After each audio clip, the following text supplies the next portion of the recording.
like it used to, and I need another notch on my belt. If you're looking for a six-pack muscle, welcome back man, better for look another week somewhere of else. Sports Bacon. I am Big Ben, one of my friends here. And I want to lead us off. How you doing this week, my friend? Yeet. Doing great. No yeet. How?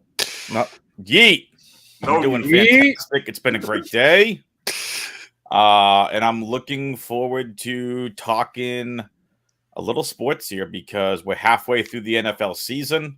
We're about to approach Buymageddon leading up to weeks 10 to 14.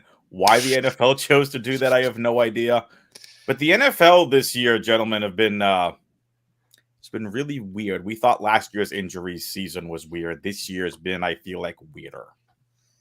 Can someone explain to me why we had a bye-less week this past week? Yeah, I don't. We only have like 400 million teams on bye in week 14 NFL. What happened? Look, they want to develop the fantasy world to help their brand progress, right? Right? Some of us in big leagues have players playing in week 14 of the playoffs starting. Stop that.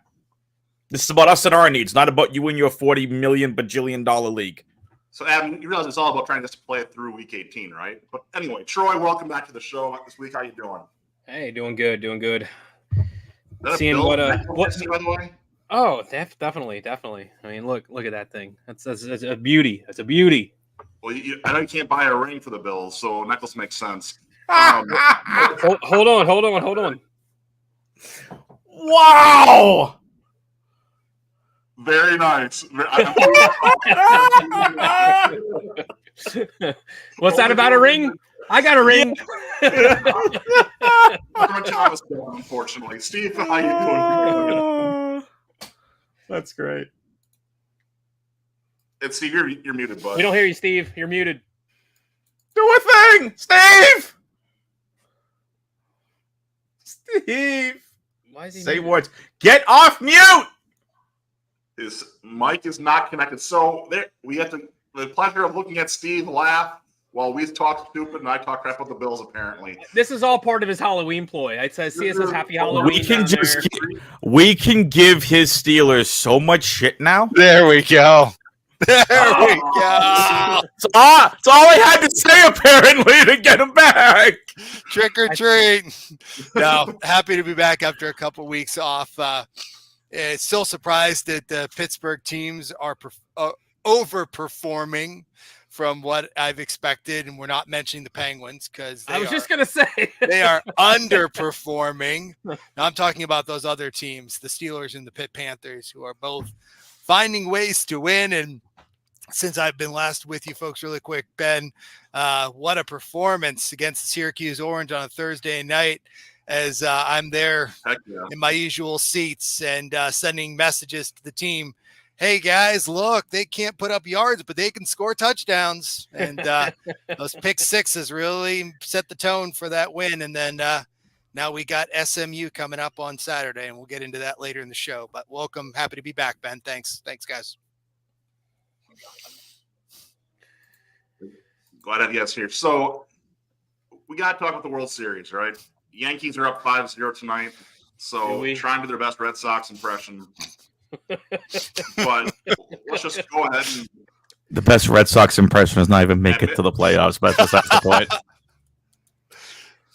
And blow up the farm system, but we're not going there. Red Sox.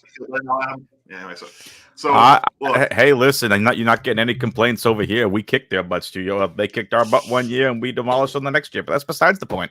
World Series, Freddie Freeman, MVP, huh? Yep. Hey, what's going on here? I'm just kind of following the score. I'm not seeing the game here, but I see we got bases juiced, top of the fifth. Yep. Ooh. Who's up? No idea.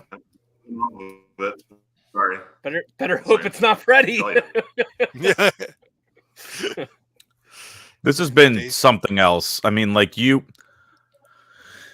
what happened to the Yankees in games 1-3? Because you should have had no business in losing 3 straight with how good your hitting roster is. Well, Freddie freaking Freeman happened. Besides Freddie freaking Freeman. Besides Freddie MVP Freeman. I mean, he's just you literally. Mhm. TJ, he's something else. He's something else. Look, First player Grand in Slam. Mhm. Sorry. First player in MLB history to hit 6 consecutive games with a home run. 6 World Series games in a row with the home run. First player in MLB history. Hopefully, all right. Hopefully, I'm not violating any MLB. By the way, Betts just hit a single to bring up. That just hit a single, and so that's who's up now? Freddie Freeman, bases loaded. Freddie Freeman. Bases loaded, 2 outs. Freddie Freeman is up to bat. I mean, anyway, there you go. I digress here, but what are the odds you're given right now to the Yankees to actually win this series? I'm putting it between the chance of Adam regrowing more hair and me having a good take. A minute. I still have some left there, bleepo. Anyway. No, I mean, I'm not giving him a chance. Does anyone give him a chance? Do you see the Yankees make 5%? 5%. Yeah. This is the Dodgers World Series. It's been their year. I mean, I give them all the credit in the world. The Dodgers are doing exactly what they set out to do. Yeah. I mean, the fact that the Yankees are forcing it back to LA, it looks like, for Game 6.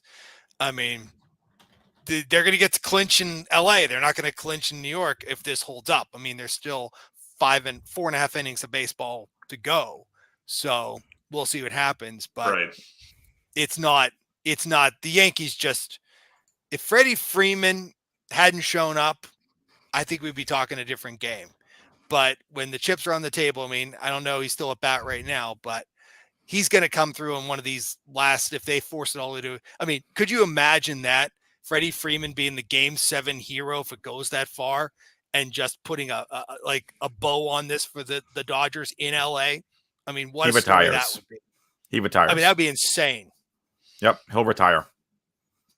I mean, what else is there to do other than that? I think the other big thing we need to talk about is Aaron Judge and his lack of hitting. Yep.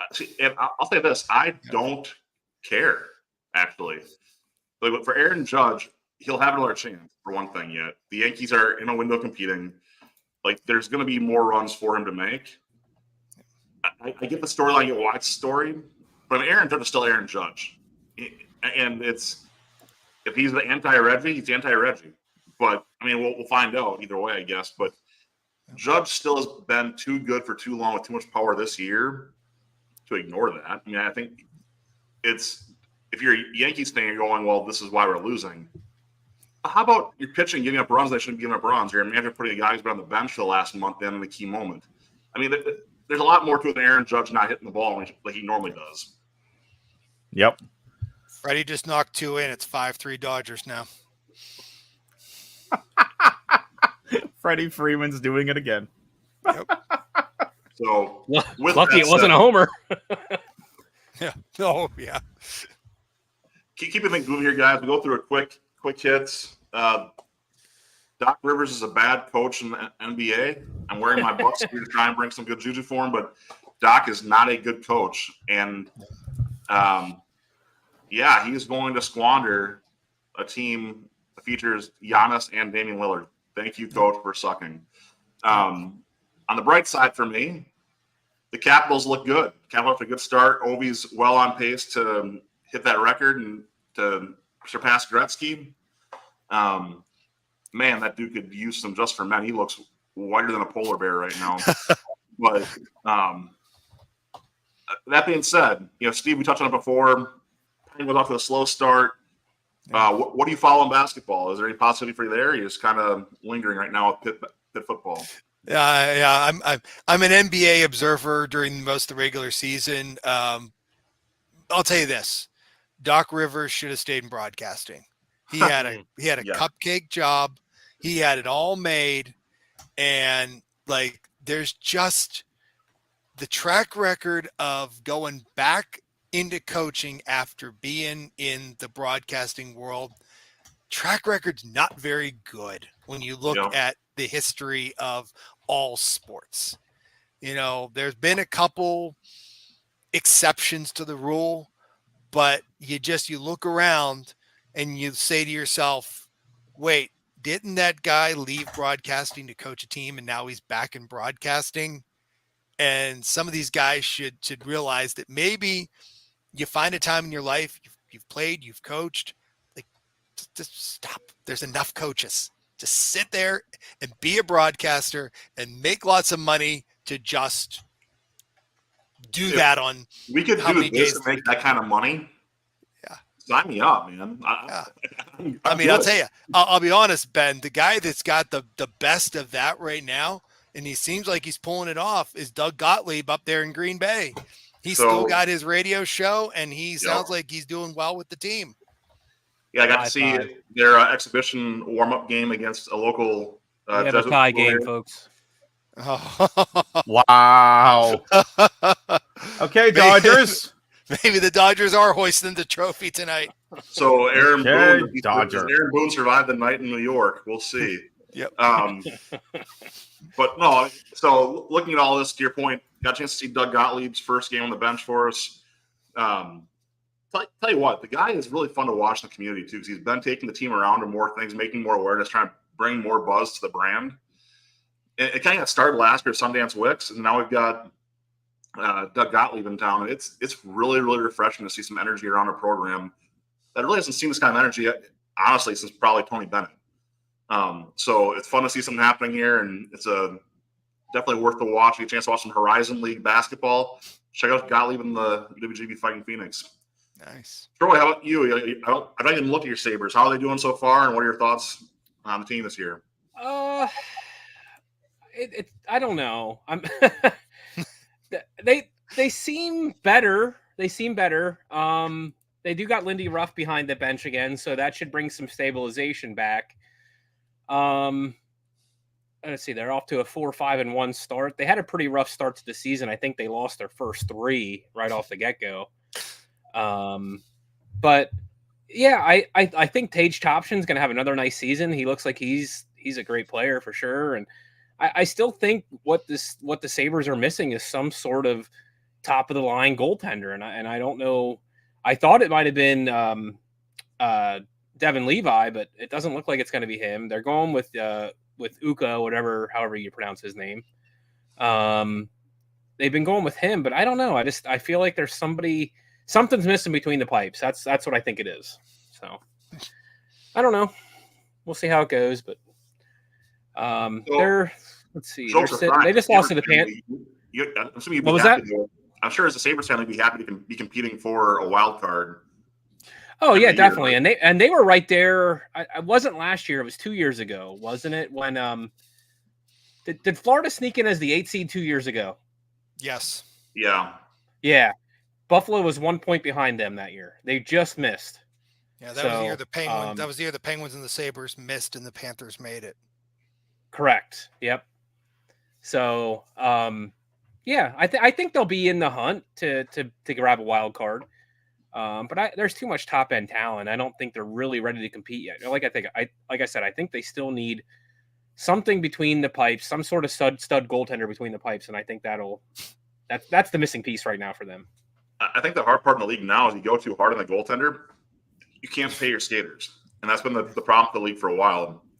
So you're kind of a spot where you beef up your blue line. You got to hope you find a young guy that gets hot, right?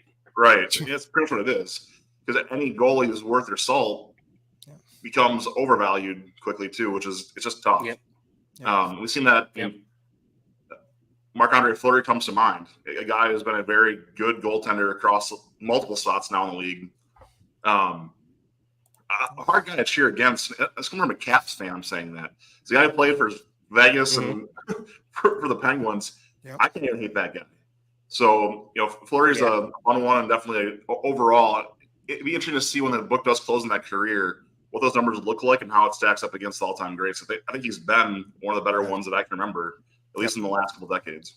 He'll be in the Hall of Fame. It's a given. I mean, last night was his final game in Pittsburgh, and it was super, super, super emotional all around. I mean, the Penguins lost, but it was one of those things where people were kind of like, if we're going to lose to Fleury in his last game in Pittsburgh is kind of like a poetic end to this. Of course, it's now made the Penguins 6 losses in a row. Jari, our starting goaltender, was sent down for a conditioning assignment to Wilkes-Barre Scranton. So you know what, guys? That's how I'm feeling right now about the Penguins. I'm really glad I don't have season tickets anymore. Let's put it that way. A little more Jim face with the Wilkes-Barre Scranton reference there. What's that? A little more Jim faces. Thunder Mifflin. Thunder Mifflin. Yeah, well, that Wilkes-Barre Scranton's where the Penguins affiliate is, but that's I'm just we've tried to fix what's wrong, and every time we think we've fixed it, something else doesn't work, and it's just the core is getting old. They're trying to it's just not working. And trust me, guys, it gets painful to watch hockey games. Like last night, let me ask you it this. was painful. I mean, you guys had Malkin and the kid for how long? I mean, yeah. And how many cups have you had with them? 3 cups. And they've all signed. Malkin, Letang, and Crosby have all signed contracts to end their careers together in Pittsburgh. So they're all going to run out at the same time. So we're basically, I think, 2 more years with all of them. And unless something goes terribly sideways, that's the way it's going to end. And people in Pittsburgh are just going to have to understand that this is the train we're on, and they're not going to make any kind of rash, because there have been rumors out there, trade Crosby, trade Malkin, trade Letang, trade all 3, and people are like, no, they've signed them all for a reason. And that's so they can end their careers here in Pittsburgh as a group. Unfortunately, I think it's going to cause some of their young talent to regress and not grow. I mean, it's a double-sided thing, guys. Number one, having those 3 in Pittsburgh and Carlson and a couple other veterans, they're getting experience from players with cups, with players with a lot of experience, not just in Pittsburgh, but around the league. But at the same time, you're getting stuck with guys that are reaching their prime or past their prime, that perform on a nightly basis, and you've got to pay them. So you have to put them on the ice, and they're giving up goals that they shouldn't be giving up. And that's a big problem. And that's the heart of everything. I mean, you still have to feel like a win, though. With 3 cups with that core, it's still something that, I made a joke for Troy's expense before about the Bills, Thurman Thomas, Andre Reed, Bruce Smith. But I'll go at my own expense here for a second. And that's the thing that Viking fans and Bears fans always try to throw at us, is that you got 1 Super Bowl with 32 years of Rodgers and Favre. Yeah. 2 Super Bowls total in that time frame. And that's it's I won't say it's valid, but it's fair. It's one of those things I look at. The leagues are different. I think that part of this conversation, you look at 16, 17 especially, those were the Fleury years, right? That Fleury was a huge part. Not saying that Malkin, Letang, and Crosby weren't, but having Fleury in that mix was a massive difference. And sorry to be throwing a love fest for Marc-Andre Fleury tonight, but the guys, I think, has definitely earned his flowers. I'm happy to get some to him at least. Yeah. And 09, if anybody goes back and I'm sure you've seen it, that last game in Detroit, the last closing seconds, where he is basically just anything and everything that the Red Wings are throwing at him, trying to get that last puck across the net. And that's just a memory that we all have in Pittsburgh, that Fleury and the kitchen sink were basically stopping everything that Detroit was throwing at them. And then you hear the final horn sound and you're like, we did it, and that was the toughest one, because Detroit had beat us the year before in the Stanley Cup final. And so it was like, we can't lose game 7 2 years and we can't do it. And for Fleury to come up that big at the end, that's a memory that and that's the young Fleury. I mean, imagine, that's 15 years ago. That's young Fleury. And now we're getting to see Fleury, who's the dad, 3 kids, the wife, just someone who is loved not only by the Minnesota Wild, but by the Vegas Golden Knights, by the Pittsburgh Penguins. Like, he is someone that is going to be an ambassador for the game for many years to come. I couldn't agree more. But switching gears here, I'll go to another Pittsburgh team while I work my way around here a little bit. And your Pitt Panthers are on a roll. You were there to see Kyle McCord suck it up. What are you expecting this week with the SMU matchup? Here's the problem we've got. And this is something that I sit around the players' families. I will full disclosure. So, what I hear from the players' families and what I'm feeling are two different things. The players' families for some of the big players were like, leave them in. We got to pad the stats. And I'm sitting there with my dad. My dad's like, you got to pull these guys out. And Holstein, towards the end of the game, got bumped up. They think he had some sort of, they think they're not calling it a concussion, but he had something, and they had to get him out of the game at the end. And they still don't know what his status is for Saturday. Well, here we are on Wednesday. Like, Holstein drives this offense. He is phenomenal. But the problem we've got is we've got an SMU team that is just as powerful. And we're playing the Rodney Dangerfield card. No respect. If you look, I've been reading so many articles, guys, that the national writers are talking about, well, who's coming out of the ACC? What's going on? What's this? What's that? Hey, Clemson. Hey, Miami. Hey, SMU. And then here's Pitt, is like this little script at the bottom. And I'm sitting there going, wait a second here. Pitt's ranked higher than SMU, and you're giving them less respect. And this is where I think they have to come out on Saturday. Yes, once again, talk about no respect. ESPN slots them on the ACC network. Yes, it's their 8:00 game. Great. Love it. But at the same time, this should have been a bigger matchup. You've got two ranked teams who are fighting for either possibly, if the chips fall the right way, a CFP berth or a major bowl. It's not going to be because of how the playoffs are now. I mean, the major bowl tier has kind of dropped down a little bit because of how many bowls are now involved in the playoff. But this is big, because the loser is pretty much playing for a nice bowl, but they're not going to play for the big bowl. But if Pitt comes out and fires, and the defense is, I think, still going to be hungry from this last game. Basically McCord came out and said Pitt was showing them all these looks they never saw before. And I'm saying to myself, well, holy cow, like, we're this many games into the season and there's looks that the teams haven't seen yet on film.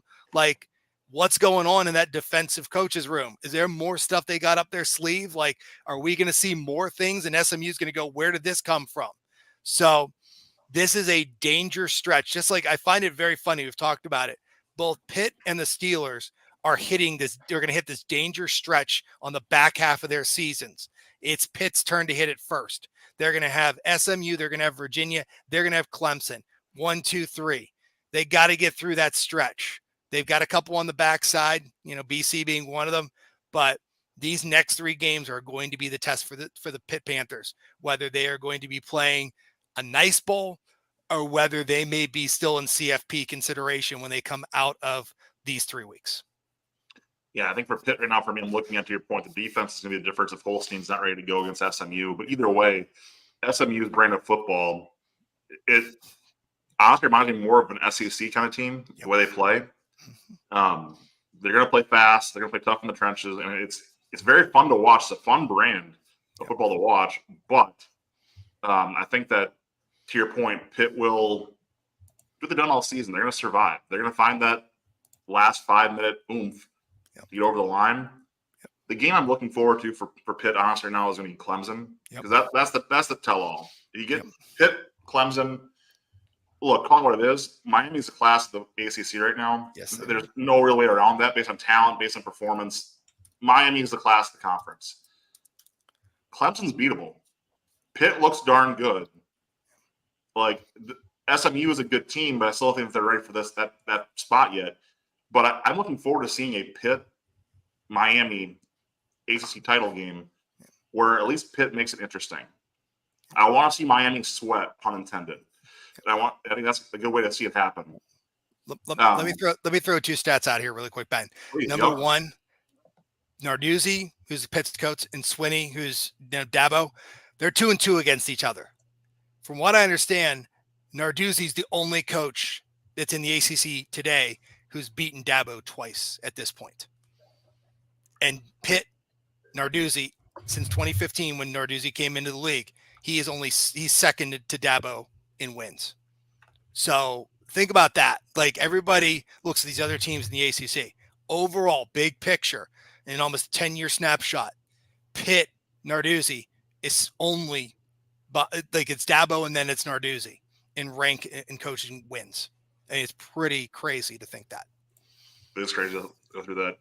Also crazy, Michigan had their Michigan State rivalry game last week. Michigan State came out firing, but Michigan came back and were away the victors. Troy, what are your thoughts on Michigan right now? It's kind of an up and down season for you guys. What's your overall takeaway right now? Yeah, there's nothing to really take away from it. I mean, it was poor planning. We've talked about this before. There's no quarterback that was set to take this team over. But at least we always have our little brother to pick on. So. Oh, he's Lansing. We almost feel bad for you. But the team down south has to go to Penn State this weekend. 4 versus 3 matchup. I just had the pleasure of watching this Penn State team in person. And love you too, buddy. But look, Wisconsin played them tough. Seeing it in person, but what surprised me with Penn State, honestly, was their run defense was way, way better than I gave it credit for. Like, that was a stifling performance. It honestly was a few big pass plays that really opened us up at all, but Braden Locke was wildly inconsistent. But enough about Wisconsin. Penn State has a tight end that should be a top 10 pick when he comes out. That number 44 kid, legitimate stud. But that defense overall, there's multiple players there that I can probably highlight here, but they've got a bunch of pros on that side of the ball too. So I think right now, looking at this, I think that Penn State slows down Ohio State this weekend. And I think we see Penn State continue to roll through and Ohio State start creeping out of that playoff conversation. Troy, any thoughts on that? I mean, I kind of picked Penn State to be the representative of the old Big Ten. Like, I'm not counting Oregon in this mess here. I thought Penn State would come out of this, but my reservation is I've seen James Franklin mess up so many games that I don't buy it until I see it. You know what I mean? Like, I've said that so many times on this, people have always, all over the Jets, same thing, same old Jets, people all over some of these, I don't remember some of these other teams, but it's the same old teams, and you're hoping you find this upstart team that maybe is going to turn it around and turn the corner. Penn State has a great legacy, but ever since Franklin's been there, they've failed to win a big game. They just have. Yeah. And this will be the week to see if they can make a believer out of me. So 3 quick points, Ben, with this. Number 1, Yep. You've got Tom Allen got so lucky that he inherited what Manny Diaz had put together for the defensive side of the ball at Penn State. It's like there was just continuity. I mean, it just blew my mind when I saw them at the beginning of the season, because I'm like, Manny Diaz last year had them humming, and Tom Allen just came in and kept it going. Another thing, Drew Aller they still don't know if he's going to play yet start on Saturday. That is still up in the air. So we don't know. I hear rumblings constantly that it's playoffs or bust for Franklin. If he doesn't make the playoffs, he's gone, even if they have this phenomenal season, and lastly, really quick, the rumbling from the fans is there's a lot of upset people at Fox, because Penn State was hoping this would be a primetime whiteout game for them. And Fox is like, no, we're going to make it big noon. And people are like, how do you have a whiteout at a noon kickoff? Yeah. So there are a lot of upset fans in Happy Valley that this is a noon game and not prime time, either on Fox or on NBC, because they were looking for this to be like this spectacle this weekend, whiteout, all this stuff going on. And so, sorry, they're going to enjoy having fun with Ohio State, but there's definitely a lot of fans that Also for other reasons as well, aka extended tailgating. But that's where we are. So I'll be watching. I think it's going to be a phenomenal game. I have lots of folks that are Penn State fans, and I sometimes root for them when I'm excited, but I don't know. I honestly, it's a bye. It's a Steelers bye week, so maybe I'll root for Penn State as like an extra team this weekend. No, I have some family members that went there, so I can't be that upset at them. Pull for Pat Fryermuth on. Yeah, that's right. But no, my wife does not watch a lot of sports, but there are a few teams in all of sports that she legitimately hates. Penn State's one of them. Oh wow! She grew up in Maryland. And what bothered her more than anything else, was that Penn State grads and students will always say they go to state. She's like, There's 50 flipping states. It doesn't mean anything, morons. So Penn State, you're not the only state. That's right. No one cares what your town's called. No one cares how many beavers you chase in the mountains. No one even knows what a Nittany lion really is. I agree. None of it makes any sense. A lion in the Nittany Mountains, I get it. No one cares. Nittany Mountains, what the hell is that? So look, it's Mount Nittany. It's Mount Nittany right by the campus of Penn State University. I'll give you that one. So why is it Beaver Stadium then? The guy who built the original stadium's last name was Beaver. Are you being serious? I'm being serious. I never heard that as a last name. Well, that's really, it's old. Yeah. It's from the 1900s, guys. Look, and I don't blame them for any of these things because I'll be distracting myself from the statue they took down as well. But end of the day, the Cowboys, the Yankees, and Penn State were 3 deal breakers for my non-sports loving wife. I could not and still marry her. So that's where Penn State, you guys made the list. Nice. But Beavers. Anyway. Adam, what the hell are you doing down there? Are you with Aaron Rodgers right now? Well, you guys, I'm bored. Are we done talking college football yet? Adam's in the darkness with Aaron Rodgers. Oh no, thank you. Rodgers is his own freaking brand of darkness with his 2-6 team. That's besides the point. Though. I was having fun with the headlines and just having fun as you all were talking. Well, I saw you write Beavers down there. I'm like, what the heck? Well, that spiraled poorly. Back to football. Speaking of that lineup in the Big Ten this week, Oregon goes to the Big House. And, by the way, Adam, as a draft aficionado, watch this freaking game. You're going to have multiple first-round players in the same field on one Saturday. You can watch the game. You can have a cookie. I'll do it during draft season. I got better things to be doing on my Saturday than follow 120-plus teams. Hey, Adam, Combsy has some advice here for you. Direct from Aaron Rodgers. Yeah, drink some cayenne pepper, says the guy that just had us trade away Joe Mixon. Oops, did I go there? Oh. Well, Adam, the other game I'm pointing out here is, Oregon, Gabriel's going to be a top quarterback when just through the draft. He's going to be a guy that people want to look at. Michigan doesn't have a quarterback. They've got a defense that still is full of pros right now. That defense is going to be – what do you got? You got the possible number 1 overall player, that star edge rusher. You have another edge rusher on the other side.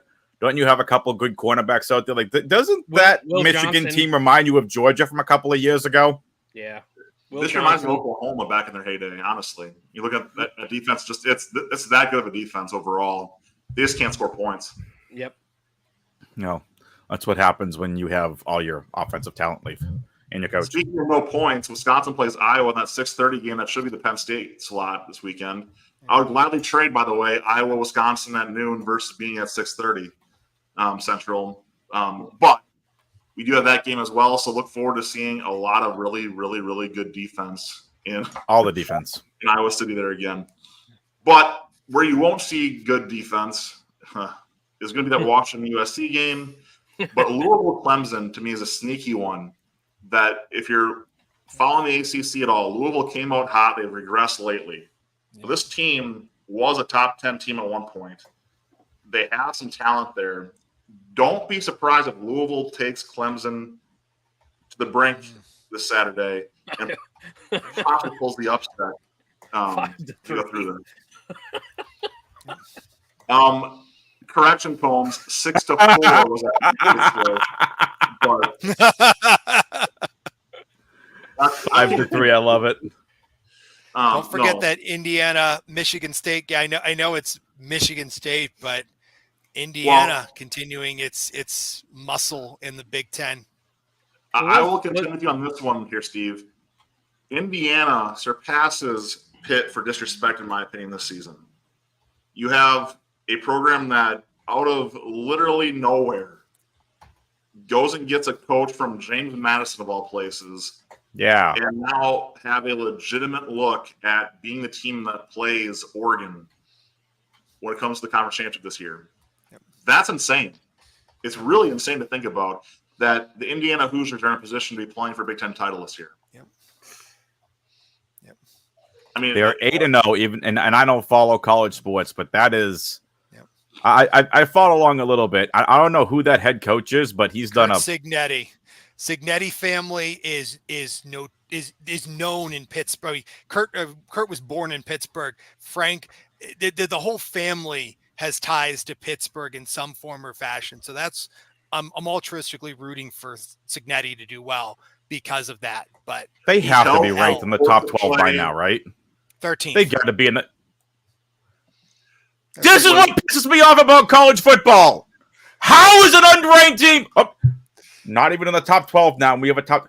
How? They're undefeated. They kicked Matt Rule's ass. Pitt's 18th and they're undefeated. Yeah. And people wonder why I don't follow college sports. Yep. Hey, Army's undefeated at 21, by the way, as well. Yeah, I mean, go figure. Yep. Oh, it's the level of competition. My ass. BYU, though, is the other one looking at being one to be a major player in this was all said and done. The Mormons got something going out there in Utah and Provo. They are 8-0 as well at 9. We could get the Mormons and Catholics playing a playoff game. Yeah. The Mormons. What is happening? That would be crazy. BYU. Do you not know who Graham Young is, Adam? Or is your are you aware of anything that direction? I'm just laughing because that's what came out of your mouths. That's fantastic. That's just great stuff to talk about on stream. Continue. Well, they do have the Mormon Wives, aka the Cougars show. The Cougars. Go Cougs. Go Cougs. But Papa Bacon, where are you? I need you to check. Please help. Send cookies. Send Advil. Send something. So, Brandon, I got to call you on this one. Who the hell do you cheer for? Is it Notre Dame? Is it Illinois? Is it Northwestern? Is it Indiana? Is it Purdue? Or is it just depending who's winning? Cubs fans. Anyway, we'll keep going through this. And as you guys can't see my graphic here, there's a reason I think Chicago has a whole thing going on. Anyway, shifting gears a little bit, let's talk about the NFL, guys. There were some crazy, crazy games this past weekend. And just calling it what it is, my own team tried to embarrass themselves as we went through a process of Jordan Love is now again on that questionable list. But what did the Titans not see and screw up with Malik Willis that he can essentially be 3-0 as a Packer and couldn't complete a pass as a Titan? It's dumbfounding to me looking at this right now. And I don't get it. And if you watch the game at all for the Packers, he audibled into that Jaden Reed 51-yard reception. Like, he called that at the line, and it was a game-changing play for us. How many backups in the league besides Joe Flacco can do that, come to a game, audible on the game-winning drive for the game-winning play, essentially? Just insane and all the credit in the world for the guy. I'm not saying he's all-world or going to be a starter. I'll tell you what, it's been fun to watch, and you can't be happy for the guy. I'm happy for Willis. This, I think, is going to be the same thing that happens to Bryce Young and probably eventually Will Levis. when you switch teams, sometimes it's not the player. Sometimes it's just a change of scenery that is needed, whether it's a different system, someone saying something differently, someone spots something differently. I really think this has done wonders for Malik Willis's career. I really, really do. And I'm very happy for him. I think of Geno Smith, for that example. I mean, Geno Smith couldn't do a darn thing as a Jet. Well, nice career for Geno himself. Smith could do a lot of things on a different teams until he got to Seattle. Just you said the magic word in there, Ben. Cookies? Jet. Yeah. The Jets are so bad they could make even Aaron Rodgers suck. I mean, that's what I'm saying. Like, there's something in the water there. It's even affecting the Giants at this point. He ain't smelling it. Something in the water. I thought it was interesting. By the way, guys, I think I started nerve here. Mr. Combs, I apologize. No, I don't. You like it. I like it. Bring it on. It's all love. I'll have a bourbon later. So Combsy, I miss Mixon. He misses being on our team. So I'm just saying. He didn't miss women though. Oh, that just happened. But this is also correct. Okay, then. Which is why the Bears are still bearing. They are unbearable at times. Bear down. Oh my goodness. Bears are down in fourth in the division. But come on, somebody needs to keep the guy who's supposed to be. The guy who's supposed to be covering that Hail Mary guy is over there looking at the Redskins fans going, come on, what do you do? Like, I mean, like literally the fact that video came out like hours after the game and people are like, oh, that's why he was wide open. Like, you can't make that stuff up in the league. Well, we don't have Will Levis throwing you the ball to give the game away. It's it's always that easy. Mr. Stevenson. There's no reason. He's here for us. He's here NFL. Welcome to the show, Papa Bacon. Listen, so I will say this, and I don't care if it's your star player or not. That dude needs to be benched this week. I don't care who he is. A message needs to be sent there. Yep. That's my opinion. Yep. Yeah, I mean, even just for a drive. I mean, no. At least a quarter. At least a quarter. Yeah. I don't care who he is. I don't care if it's Josh Allen. No, you know that's unacceptable. You lose a team like that. Yeah. What's funny? They had a picture of a couple guys leaving, whatever they're calling the Commander Stadium today. 4 of them with wearing Daniels jerseys that they bought in the team store after the game with the tag. You were going to say gift shop. You were going to say gift shop. It's all good. It's what it used to be called. Now it's the team store. But no, they all brand new Daniels jerseys. They didn't even take the tags off of them. I mean, talk about turning people into believers on one throw of the ball. Just don't go RG3 on us, Jaden. Don't try to get in the playoffs. Which doesn't make sense to me, though, Steve, because it's literally the luckiest play in football. Like how, like you know what I mean? Like, hey, but think about the optimism that's now put into the Commanders fans. They thought the Bears had gone down and driven on that last drive, and they were left for dead, and they pulled a rabbit out of the hat. And how many times does that work? And it worked for them. Yeah, and I will say this: like, I think he's proven more before that throw. That throw was just a lucky throw. He's done more leading up to that to get him in this position to, be at 6-2 or whatever they are now. Like that's he's doing an incredible job. And I did not see that coming. Dan Quinn. Oh my goodness. I don't know, man. Did Atlanta let him go too soon? Well, Dallas had him last, right? So, but yeah, I mean, their foot switch is a mess there as well. Yep. I think speaking of the Cowboys, I got to touch on this because I love to say I was right, and this time I was definitely right. The Cowboys are staring themselves in the mirror, wondering when are they going to fire Mike McCarthy. Yep. I said it before the year, and I'm saying it again now. And my Cowboy fan friends have said as much for me as well. If he loses Thanksgiving, he's gone. Like if it's not back on track by Thanksgiving, he's gone. And it's the right call. I'm just curious if Dak goes down with the ship as well. Like, how bad do they tear this thing down to rebuild it? Because right now, you look around, you have Micah Parsons, you have CeeDee Lamb. What else is really getting excited on the team right now? Can we be honest for a minute here, though? Is that, as long as the Cowboys have been in the position they're in, ever since Jimmy Johnson has left that team, what has been the root problem of that team? It's the ownership. And I swear to you, that guy has like something written in his contract that every time they make a damn play that he has to be on TV. What other owner do you ever see that happens to? Like, other than the Packers, because that's, I mean. But seriously, that does not, I mean, the Eagles sometimes, right? You see Laurie a lot or whatever, but Jones, every damn time there's a play made, you see him on TV. It's like Al Davis. Back to the Raiders. I don't know. The Jets Patriots game, I think, was shown to a very small audience on Sunday. But when the Patriots pulled that one off, Robert Kraft, they could not get the camera off of the guy. They were looking at his booth, his box, and he was hugging people. And you would have thought the Patriots are going to the playoffs. I mean, it was a love fest for Robert Kraft when they beat the Jets. Oh my goodness. Well, probably because their team just got called out by their coach the week before, so it was probably a pretty big moment for him. Have a good one, Combs. Thanks for tuning in tonight, buddy. Enjoy work. And later, Combs.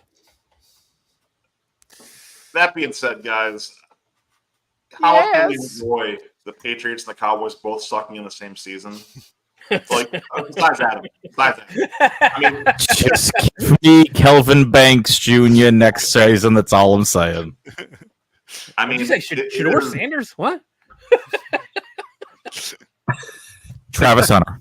Yeah, Travis Hunter's the guy that, I mean, you put him with Gonzalez in that secondary, and then let him play receiver once in a while when he wants to.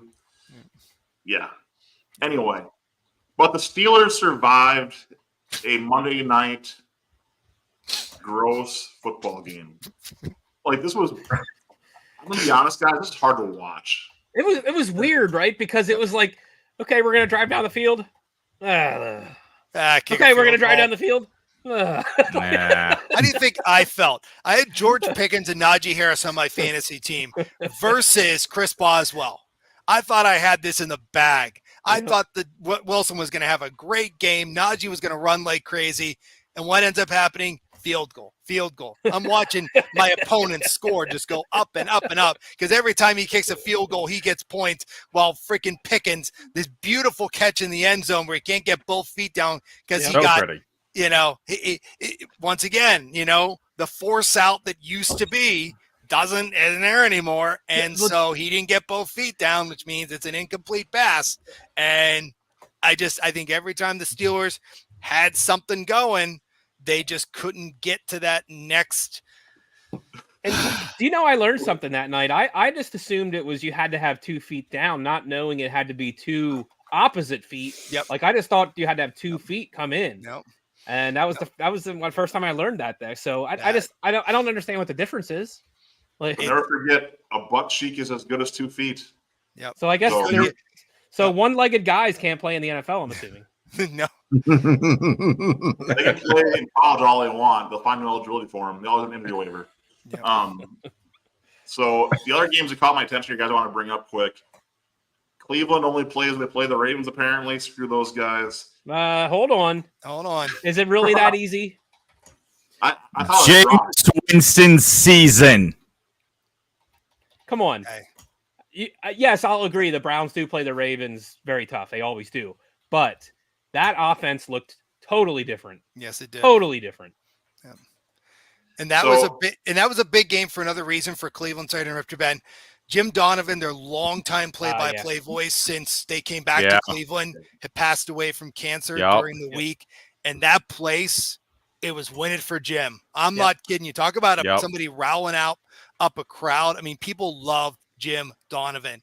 And Andrew Siciliano has been covering as their play-by-play guy this year. And I listened to the end of that game on the radio. And so did he. Oh, my goodness. What an ending. what a way to just like, I'm sorry. Emotion is one thing, and you shouldn't get too emotional, but for the Browns in an emotional week, for the whole organization to go out there and just put on what they needed to do and do it with that quarterback and do it with that team. Yep. That's the kind of story that'll go down as one of the games of the year for a lot of different reasons. Yeah, Probably, yeah. Worth mentioning here to defend that was the crazy. Ravens, Nate Wiggins and Marlon Humphrey didn't play in that game. And Doesn't that does matter. matter. Wiggins matter. Humphrey doesn't. What are you smoking, dude? Marlon Humphrey is well past the age of getting shit done. Nate Wiggins is going to be a stud. Do you watch football or yes. just watch tape? Because that's a tape take, not a football take. Watch the Ravens play. Marlon Humphrey is out there. I've been playing against the Ravens secondary in DFS all season. What are you talking about? I'm telling you right now, Marlon Humphrey, that's a short sell. He's a good overall cornerback in the league. He's been great for years. This year, he's fallen off. It's a difference maker in this game. You're looking at what the Browns do with having a guy like Jameis Winston at quarterback. Marlon Humphrey could make a difference in that play. Nate Wiggins is in that aspect. Sure. Oh, Wiggins is great. He wouldn't have dropped that one that Kyle Hamilton did. Sorry. So he wouldn't have dropped that ball that Kyle Hamilton did. Dude, how many times did he bobble that? Like, holy crap. Even beyond that, like Hamilton had a great game overall. You watched the full game. Hot potato. Well. It's just like, dude, what the? But he can't do it by himself, and that's like where he literally caught that like just past midfield, and he was like bobbling it almost all the way over to the sideline. Very frustrating for a team, for guys who sports the Ravens. Is very hard to watch, but it's always seems that the Browns find a way to get the Ravens at least once, and it's just very infuriating. But a different division game I want to bring up though was the Houston and Indianapolis game. Enough that we saw a first. Can we take a break? I'm tired though. Hold on. That's where I'm going. Guys, the theme of the NFL section tonight is Ben saying he was right, and here I was right again. I told you guys Richardson's overrated. You guys are buying too early on the guy. He has the tools. Oh, they pumped him up way too early. I think he has all the tools. I think he's right there, but I'm guilty of it. Richardson was one of my guys in the offseason. I said they're going to give him an opportunity. I said Richardson is going to do everything he can. I had him as my number 5 overall fantasy quarterback. I saw some interesting stat. I don't know if it's on TikTok or whatever. It's like Anthony Richardson starts in 10 games. Daniel Jones, 47. Anthony Richardson bench. Jones is still playing. Yeah. Give the guy reps. Your defense is... Sorry, Charlie. Your defense is hot garbage. You're not going anywhere this season. Play Richardson. Here's where I'm arguing a little bit, and that's looking at what Flacco brings. And Stryken said, Stryken, I can't say his name right. He came out today and said in the comment that they're playing to win. What about Matt Stryker? He's stricken. He's a good teacher. Shane Steichen.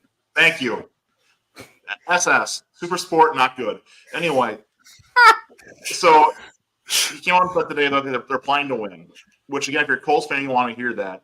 That's why Joe Flacco's playing. You saw it last year with the Browns. If they would have played Flacco down the stretch, maybe it's a different story for them than probably Watson later in the year. I look at this and I say you got Joe Flacco playing with Pittman, Josh Downs is an emerging talent, Alec Pierce a good start to the season. You have Jonathan Taylor in that offense. You still have a chance to be a wild card in this NFL. Yeah. But then yep. But that's the whole point, though. Look at the Florida Panthers. There's a team we talked about the Panthers 2 years ago sneaking the playoffs. Nah, come on. I mean, I get what you're saying, but the NFL is different than the NHL and NBA. It just is. The Giants winning in 2006 is a record I can go to as well. The Lions winning the Super Bowl this year. That's not too far fetched. Yes, you could say that. You could say the Pack. I mean, you can even talk about the Packers in 2011. Yeah. Bring it back to the Packers, Aaron. Well, yeah, that's right. I had to come on the show. You guys were talking about Packers. Times beating the Packers in the NFC Championship game in 2006. I just said the Giants in 2006. I get what you're saying. I just that I don't know. It seems unrealistic. It really does. I'm not disagreeing with you, Troy. Hold on. I'm not disagreeing with you, Troy. Yeah. I'm just saying, the NFL, while yes, it's. I mean, they got to get through the apples and- Chiefs, through the Ravens, probably through Buffalo. Like, I don't know. It just seems crazy to think that they would beat 2 of those 3 teams. Like, I don't know. Throw Texas in that mix, by the way. Sure. Well, maybe not anymore. Do they have any freaking receivers left? Thanks, Al. And they get Nico back next week. Yeah. Oh, is he coming back next week? Okay. I want to put this out there to all of you guys. Has anybody ever had a hamstring injury? No, I had a groin and a hamstring. Nothing to that extent. No. Like, we hear as sports fans, and I feel like it's almost every season, soft tissue injuries, hamstring, calf, whatever. Mm-hmm. And I think it's interesting to talk about these soft tissue injuries. As soon as Nico went down with that hamstring, IR. There wasn't even a question. Now, is this preemptive by them? Was it a moderate to severe that he needed the 4 weeks to get recovered? I'm just curious. Well, correct me if I'm wrong, Adam. But wasn't he dealing with something before that too, though? I don't think Nico was. I thought he was. Okay. So maybe it was to get him right, but do you think teams should be using that short-term IR spot if you're a playoff contender and get your star players right? If they get injured, like in this case, hamstring, Evans, should. multiple injuries, and you have all these different injuries, like, do you take advantage of that, or is that in the league though? Not normally. I mean, every game does matter in the NFL. It's why we like it so much. When you watch the NFL every week, like the Ravens losing to the Raiders will mean something later in the year. Correct. So you can't afford to take a guy like Nico, and if he can play, he as a decoy is more valuable to you than he is within the IR. But is he risking it to make it work? I mean, that's what you got to weigh out, right? Is exactly. He make it work? And when you deal with something that's a soft tissue injury, if it doesn't heal properly, now I've heard Stefania Bell talk about this for years. There's higher risk of re-injury, and it's not that you are planning for them to get re-injured. It's a higher risk. It's a probability. I don't know if this was Nico's injured. The doctors told him, hey, this is bad enough. He needs to rehab this. He can't play through it, or he's going to be shit all season. Or is this, Nico's injured. You'll be back and be ready to go in 2 weeks. We're putting you on IR. Go get healthy. Take a break. I just don't know. Like, do you blur the line at all like that? I mean, we've seen teams fib or not even declare players injured on injury reports before. You speaking from experience there, Adam? Well, wasn't Tyreek Hill at one point injured and it was never reported on an injury report, or Brady was injured or something? It does. It happens a lot. It happens. There are teams that always play mind games, and I mean, I understand that's part of football. It's just, I don't ever want to see guys get hurt. But if you're a team, do you take advantage of that short-term IR slot? It sounds like a lot of you would. I mean, it would depend on what position you're in, and if you're risking that player getting re-injured. Like, if the doctors say no, he can play, he'll be fine, it's not going to get re-injured, and they have pretty high confidence of that, then let him go. Yeah. But if it feels like he's probably going to be out 2 to 3 weeks, at that point, if he's a star player, I'd probably just say, depending on the position and if we need it or not, just throw him on that IR slot. Let him get that other extra week. Let him get right, and then come back and we'll make a run. Look at Christian McCaffrey. What was meant to be rest on the preseason is now 9 weeks out with Achilles tendonitis. I'm like, what the F is Achilles tendonitis, and why have I never heard of this injury before? And still tied for the division lead with the division leading Cardinals. Division leading Cardinals. I think that says everything you need to know about that division. NFC West is that's where the dumpster fire is this year right now. And don't count the Rams out with Kupp and Nakua coming back now. They're back. Yep. Puka picked up right where he left off. Okay, maybe he's not a fraud like Pacheco. Cooper did too. Yeah. Well, we knew that with Kupp. Yeah. I mean, with Puka. Did you guys hear the rumblings last week of Stafford and Darnold switching, possibly getting traded to the opposite team? Yep. There was even a rumor Cooper coming to Pittsburgh. Steve, no one wants to go to Pittsburgh. Like, no one wants to come to New England. Stop it. They all want to go play for the Packers so they can add to their 50 million wide receivers. To be fair, it's not really his choice to go there. I'm pretty sure he doesn't have a no trade clause. No, I mean, I think so. Cooper Kupp's an interesting case. Well, I feel like this is the Stafford. This is Stafford Kupp, like Brady Edelman. They're just on that wavelength. They just are. Yeah. For one guy I was wrong about, you guys want to talk before we do this week's matchups. That's Ladd McConkey. Yes. He had 111 yards receiving last week. He's been the bright spot in a bad wide receiver group overall. I still like Quentin Johnson as well, but the stats don't justify that right now. But Ladd McConkey is balling out, dude. He's playing well, and he is a very good call.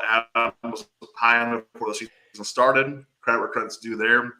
And look, the man's playing good ball. I think that you got a good quarterback there, and he's finding his groove with him. It's going to take time to get that kind of chemistry you're talking about when it comes to Kupp Stafford, but happy to see Ladd McConkey's finding his way here in the league and off to a really nice start.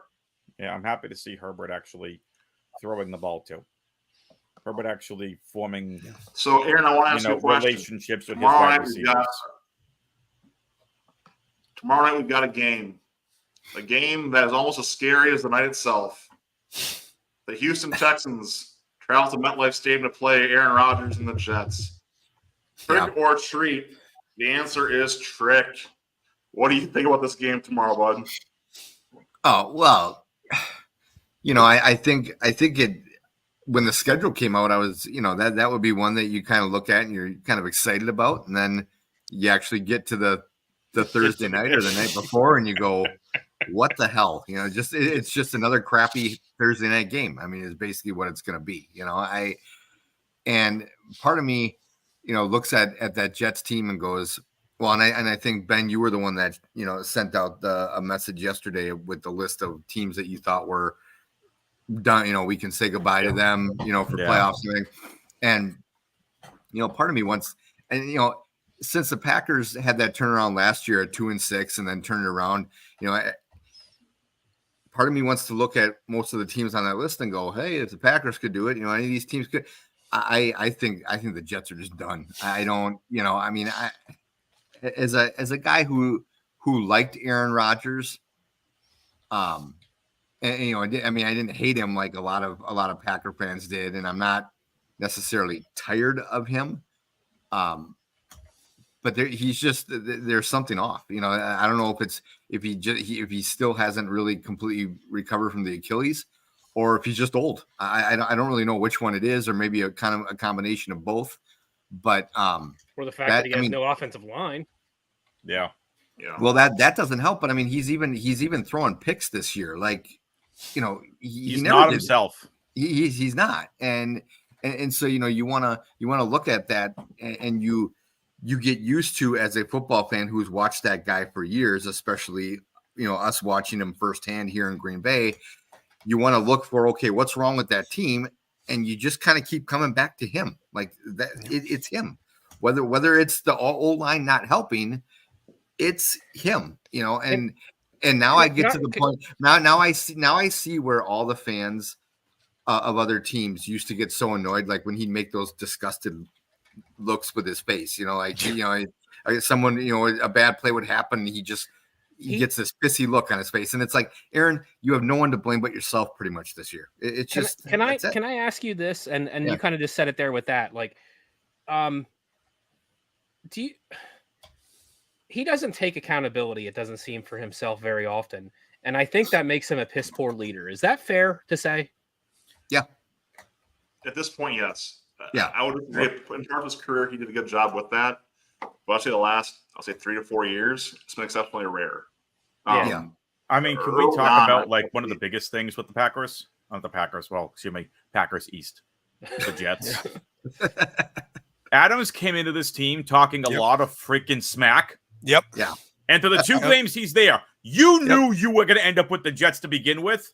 Yep. You've done nothing to separate yourself from anyone else on the defense to allow Rodgers to even chuck the ball to you. Yep.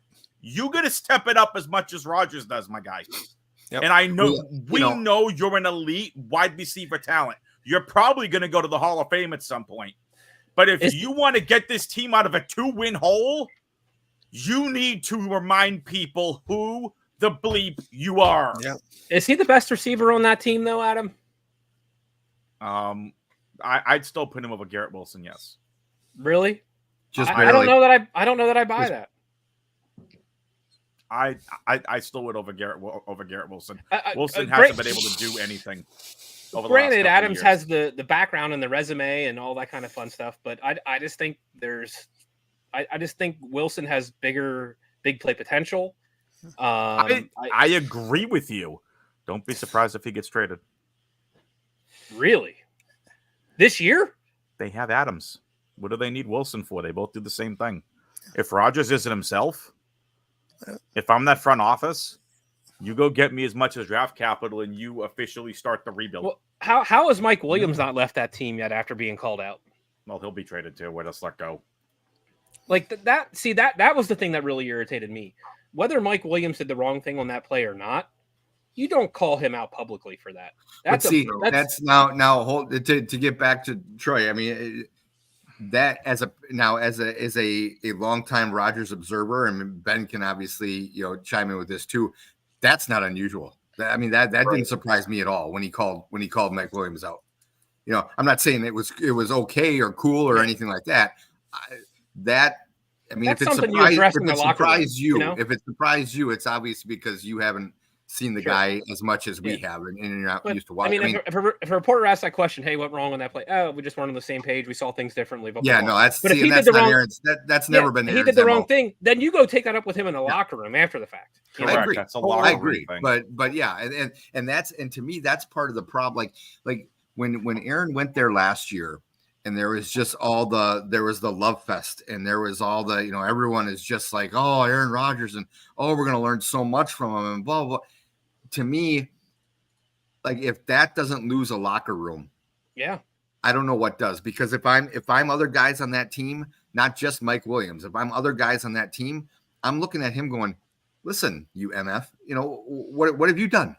Yeah, please explain to us what you've done for you to sit there and start. I don't want to know about your record in Green Bay. I want to know what you've done here. I don't want to know about your retreat in Egypt while we were in training camp. yeah, exactly. I mean, and that's the other thing. I mean, there is an arrogance about him, and it's sad to see because the guy is an amazing talent. I still feel he is probably one of the best throwers of the football that I've ever seen. As far as just take away Brady's MVP or take away his Super Bowl rings and just look at his skill set. I think Aaron Rodgers is way better than Tom Brady as a quarterback. I mean, I look at guys like Aaron Rodgers and John Elway, and like in that category. But what takes Aaron down a couple pegs to me from a leadership standpoint is just that attitude. It's that he is the smartest guy in the room, and he is incredibly smart. He's a incredibly intelligent guy, but he knows it, and he's not really humble about it. It's not like I'm really smart and I'm going to help elevate other people. It's I'm smart, you're an idiot, you better listen to me, and you effed up, I didn't. And that really turns people it's not off. Right, it's wrong, and just no. I agree. But what do you guys think about Adams going on the sideline and telling everybody that there's no energy, you're not he comes in basically and tries to diagnose the problems after a week being with this team. Is he covering? What I find funny about that is, and I haven't watched the whole thing, but Netflix did that series, that wide receiver series recently, and from what I've heard, everybody who's watched the whole series basically said that Adams came off as a whiny little douchebag, because they sucked. So if I watch that series at all, and I'm a member of the Jets, I'm looking at him going, dude, okay, start making some plays, and then you can tell us all about the energy. That's another kind of arrogant thing. It's like, DeMonte, what exactly have you done? I mean, yeah, you put up decent numbers. I shouldn't even say decent. He put very good numbers on a really bad Raiders team for the last 2 years. but he wasn't exactly, from what I heard, not being a Raiders fan, he wasn't exactly the symbol of the best team leader while he was on that team either. So you mean when he was out with a hamstring injury for 2 weeks prior to getting traded to the Jets, and then all of a sudden he's fine, full practice, let's go? Well, the Jets, I mean, I don't know about the Jets medical staff, Troy. You know, maybe they're just some, miracle workers over there. I don't know.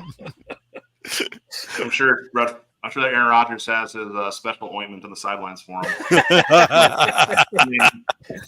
Look, the Jets are going to jet. We know this. Yeah.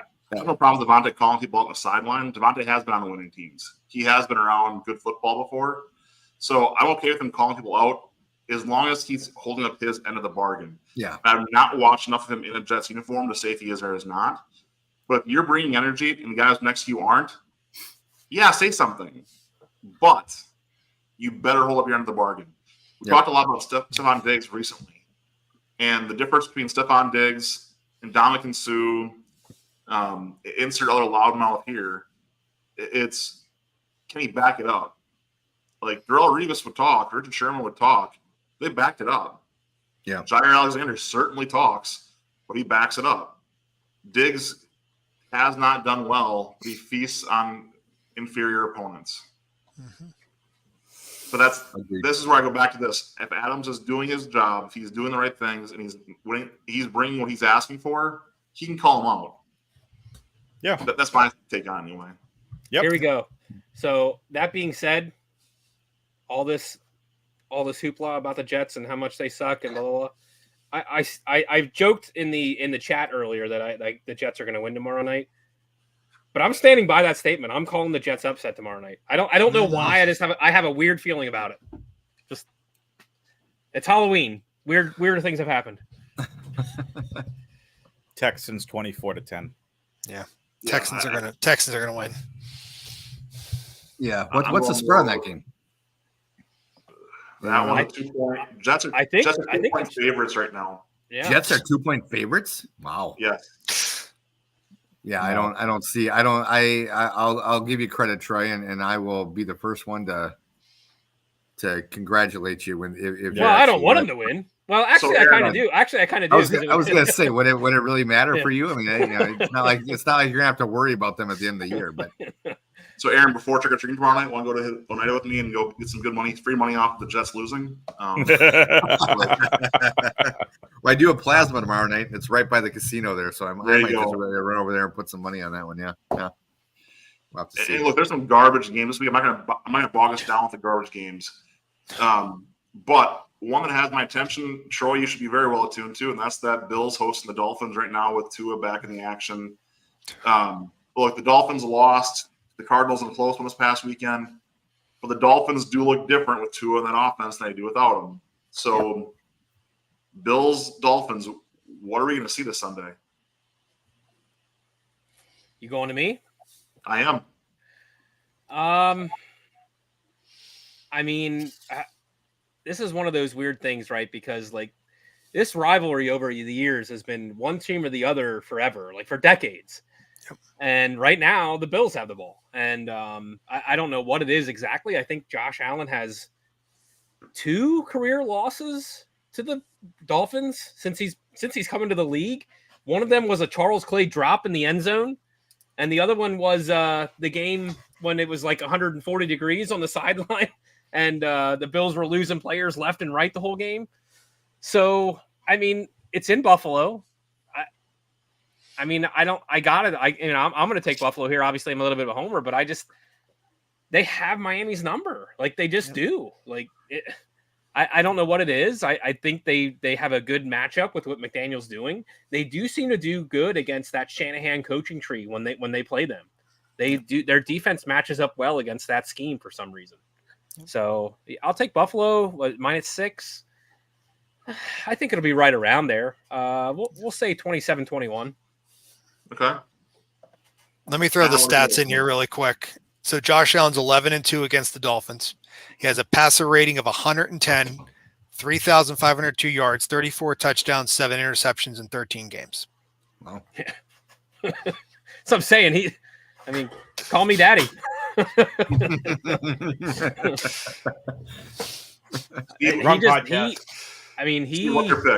He owns them. He does. The Bills. I mean, and then that's the thing is that, like, once again, half of this is going to be a Tua watch. Like, is Tua going to survive this game? Like, with, because that right now, we talked about it in our chat during the week. Like, is Tua a marked man now? Yes, Tua is a marked man. Like, everyone is going to be okay. Like, we know his concussion history is catching up to him. Like, we got to play hard. And if he gets knocked out again, it's not our fault. So, at this point, you're the Dolphins. You're trying to keep him healthy. You're the Bills. You're just going to win this game, period. Look, you brought up a good point there, Steve. And I don't know how much we talked about this, but I felt like when Tua got hurt earlier this year, people's kind of heart stopped. Like, it was kind of oh my gosh, this is happening again. Poor Tua, blah, blah, blah. He's a human. We all care. Sure, I understand that. But now that we know what we know, and he's played now, and he's not using this Guardian cap, whatever. I don't know what the research is on that, how much that helps, whatever. But if something were to happen again to this guy, like is he literally just going to be brain dead? Like, I'm saying that jokingly, but not really. Like, what? Like, I don't understand what's, like, he's getting cleared by neurologists and doctors, I'd assume, or he's not playing. But why would he not want to wear that Guardian cap? Like, look what's going on with Brett Favre. Like, the fact that what's happening with Favre, it's coming out as this is going on with Tua, and he's not looking at it and going, you know what? Maybe I should stop and slow down and just see where things go and look at my family and my health, my long-term health, over being the hero to lead the Dolphins to the playoffs this year. Because I sure as heck don't think they're going to the Super Bowl. No. Well, but it's not just Favre. I mean, I've heard stories about Jim McMahon that he can't even go. Yeah. He can't even drive from his house to the grocery store because half the time he forgets how to get back to his house. I mean, that's why he wears shades all the time. Yeah. He wears, he can't be in the light. Yeah. Yeah. So, I mean, we've all seen this, and the difference is with Favre and McMahon and all these other guys. It was always, I still remember my dad saying, oh, he just got his bell rung. It was always, you got your bell rung. But we have no excuse. We have no excuses anymore because I think we've learned how damaging these things can be. And we may even learn they're a hell of a lot worse than what we already know, as we continue to learn more and more. And I put that question out last week, and I was surprised at how many people were like, screw Tua, it's his choice. Like there were a couple people that were like, no, I don't think he should be out there. And to me, and I'm not going to go on a rant here, but to me, if I look at the MMA or any and the UFC and those like mixed martial arts organizations, most of them, from what I've been told, have like, if you get a concussed, it's at least a 60-day no contact rule. Like, you can't practice, you can't spar, you can't do anything. And here the NFL is like, well, if you get cleared, go for it. Oh, but we care about player safety. Yeah. This is what I say to Roger Goodell. F you, man. Shut up.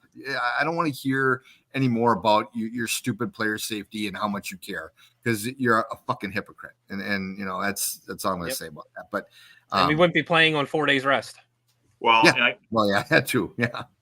Look, I'm saying this is a perspective of a guy who's had more concussions than most. It does mess with you. It does change things. Yeah. Sure. There's no way around it. And I've had them from football. I've had them from other pieces of my life.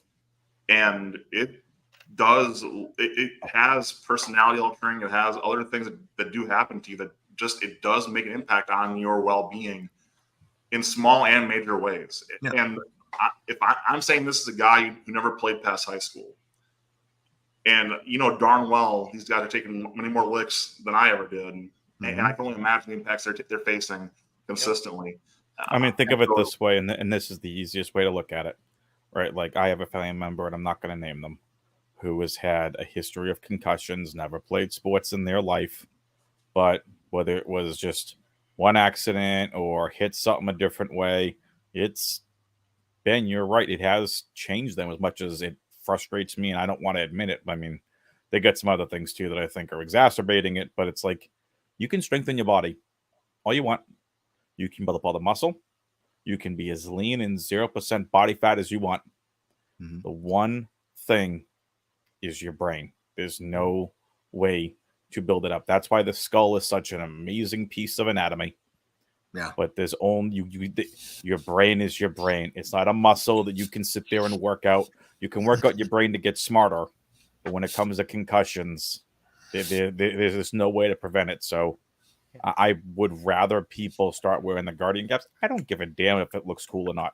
If it freaking protects you, who the bleep cares?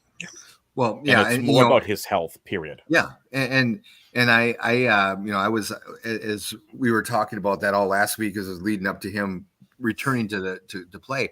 And I think of one of my favorite movies ever, and I'll try to make this the Cliff Notes version of this, is Cinderella Man. If you guys have ever seen that movie, a fantastic movie. But I'm thinking of the scene where he's getting ready to fight Max Baer, and there's all the talk about Max Baer's killed 2 people in the ring and blah, blah, blah. And so the guy that's the commissioner of the Boxing Federation has him in his office, and he's playing different film of different the 2 different guys that he killed, that died in the ring. And he says, here's one guy. He says, a tough fighter, he could take a punch, and he goes, he made it through the fight. But he said, the next fight, the next nothing punch put him to sleep forever. And it's like, you hope that doesn't happen, but and I'm sure these neurologists can see, things nowadays that we couldn't see, 20, 30, 50 years ago. But do you really see everything there's so many things. And sometimes, so many people are like, well, it's his choice. I get it. Okay, fine. Yes, I'm all for that. But I think we all know that a lot of these guys, and Ben, you said you never played past high school, but thinking about if you had, how hard would it be to step away? Like sometimes these guys, my point is sometimes these guys have to be protected from themselves almost, they're not going to step down. They're so competitive. They don't want to step down. And someone as young as him, he doesn't want to give it up. And I don't blame him for not wanting to give it up. But at some point, yeah, go ahead. Go ahead. I want to keep us back on track. But Aaron, to your point, and the reason why I wanted to stop, you said sometimes they got to be protected from themselves. Ben will tell you. I'll tell you. Edge, forced to be retired from pro wrestling 2011 due to triple fusion neck surgery. Daniel Bryan's in-ring career was told he was going to be over. Multiple concussions. The doctors forced him and told him, you can't do this anymore. You are no longer cleared to get back in the ring. Yeah. It sucks as fans. It's horrible. And I don't see that in the NFL. Well, exactly. And that's part of the problem. The Dolphins, was it last year or 2 years ago, had a doctor who, I can't remember if they fired or if he resigned because he said one of Tua's concussions was a back injury. Yeah. And it's because these guys are under so much pressure. And not that, you're talking about, wrestling. I'm sure they care about ratings and all that stuff too. But, let's face it, we saw what the Dolphins became once Tua was out. They need Garbage. him if they want to have any chance. Yep. So, there is that pressure. But then don't tell me that, Mike McDaniel had that whole thing after that Dolphins game earlier when he got knocked out, where he's like, I told him he was the champion of his family. And you're like, oh, give me a break. Shut up, whatever. It was the unaffiliated neurotrauma guy. It was week 3 of 2022. And guess which team it was against? The Bills. Guess what team he got knocked out against last week or earlier this year? The Bills. Switching gears to another thing that Troy likes to talk about, and that's Lamar. Lamar and the Ravens. I like to talk about him. Your favorite running back, right? Look, Broncos are down at 5-3, playing good football. Bo Nix had a blow up with Sean Payton on the sideline last weekend, showing some leadership and getting some credibility with the veterans. The Broncos have a stellar defense, and the funny part to me with this one is the Broncos look like a Ravens Super Bowl team right now. A really good defense with an offense that just kind of finds a way. maybe Bo Nix is the next Trent Dilfer. God help us. But I mean, this game, the Ravens are 9.5-point favorites, and as a Ravens supporter, I'm telling you, like, That's a high line. Yeah. There's no way they're covering that. They're not covering not winning by 10 points in this game. There's no way. Wait, they're playing the Broncos this week? Yeah. Playing the Broncos this week in Baltimore. Excuse me. I'm just gonna go place that bet right now. Keep talking. Take the bank. The Broncos will cover this. Doing it right now.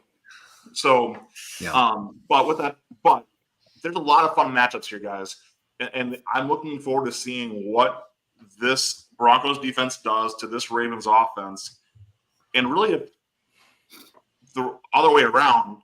Will the Ravens defense stop? This offense for the Broncos. I think it looks like a mismatch on paper. I think it's gonna be a really, really good game, possibly the best game of this noon slate. Yeah. Just saying. The Broncos, 9-point underdogs. It's a 45.5 over/under. Broncos plus 330 money line. Whoa. It's free money, man. That's free money. The defense is too good. Oh my God. Between that and then the Jets being 2-point favorites, it's a good 2-leg parlay right there. Anyway. Yeah. So. No, wait, Adam, you're saying take Broncos straight up? I would hit the Broncos to win it. Or, excuse me, I would take them to cover after what we saw from Bo Nix last week. If he can I agree with you there. Wake the offense up. I also think it has to do with that secondary too. Yeah. Is Wiggins back? Is Humphrey back? Yeah. That's fair. Look, this is a good game. I want to throw it around here quick. Troy, start us off. What's your pick? And I think the consensus here, for the most part, is I think Baltimore is going to find a way to win this. But yeah, they're not going to cover. 46.5. Oof. That's a tough line. I'll go under. Yeah, I'm with you Yep. on that. Adam, to your piece, Steve, what do you think? You know what I'm going to say? I'm going to say the Broncos are going to somehow pull this off, and anytime a team can beat the, I would like to see the Ravens lose 2 weeks in a row. I mean, it would be wonderful. Is it going to happen? I don't think, but we can all hope. I mean, I think if Nix shows up and Jackson shows up, this could be a shootout. I mean, we could go over in this game. So, I mean, it's very plausible with a 45.5 as the number. I mean, that's only 22. DraftKings Sportsbook. I don't know where it's at in other books. ESPN has it 46.5, but FanDuel and DraftKings both have it at 45.5 because I got them both up on my screen. But yeah, I mean, think about that. That's 22, 23 points per team. That's 3 touchdowns. That is not like these two quarterbacks, especially as we said with the blow up between Peyton and Nix last week. He's fired up. The Ravens are fired up because the Browns beat them. I mean, this could turn out to be a pretty entertaining game to watch. How much of the country is getting this game? Sorry to interrupt our conversation. Well, if that over does hit, it's because the Ravens are going wild. It's a bunch of most of the country. Green Bay's getting it. Nance and Romo have it, so it's going to a lot of the country. No, it's the best game of the noon slate by a long shot, in my opinion. I think that you're looking at what the Buffalo-Miami game and the Denver-Baltimore game are really the only 2 games that really catch my attention. Yep. Dallas and Atlanta, only because they're Dallas and Atlanta. But no one cares with the Bengals and Raiders, Browns and Chargers, Titans and Patriots, Giants and Commanders, Panthers and Saints. Call what it is, guys. Like, I have mild rooting interest there. But outside of fantasy, I don't care about most of those matchups. Yeah, most of them for fantasy. I'm watching Jacksonville Philly because it's Peterson's return to Philadelphia. Yeah, the Peterson Bowl. And this is hot seat getting hotter, Hot seat has already burned him off the seat. He's just waiting for the bus back to his house. I think he's the first coach that gets fired. Give me the Ravens to win the game, but the Broncos to cover the spread. Yeah, I'd say the same thing. I'd say the same thing. 20-17 Ravens. Okay. Taking the under. Thank you. Going to the 3:00 games. We'll touch on that Jacksonville-Philadelphia game. Right now, the line is 7.5 for Philadelphia.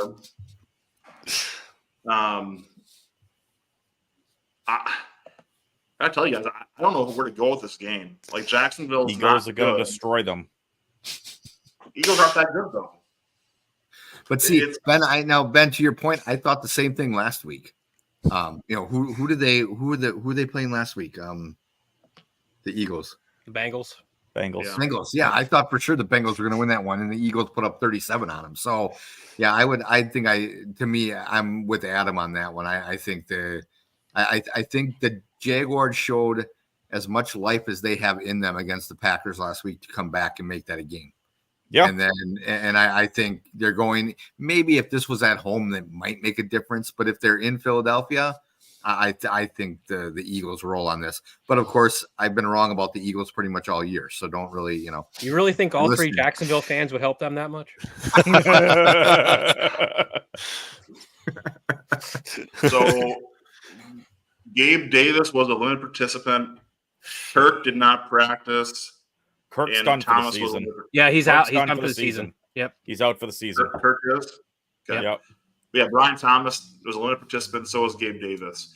I mean, that's talk about the only bright spot of that team, Brian Thomas. My God.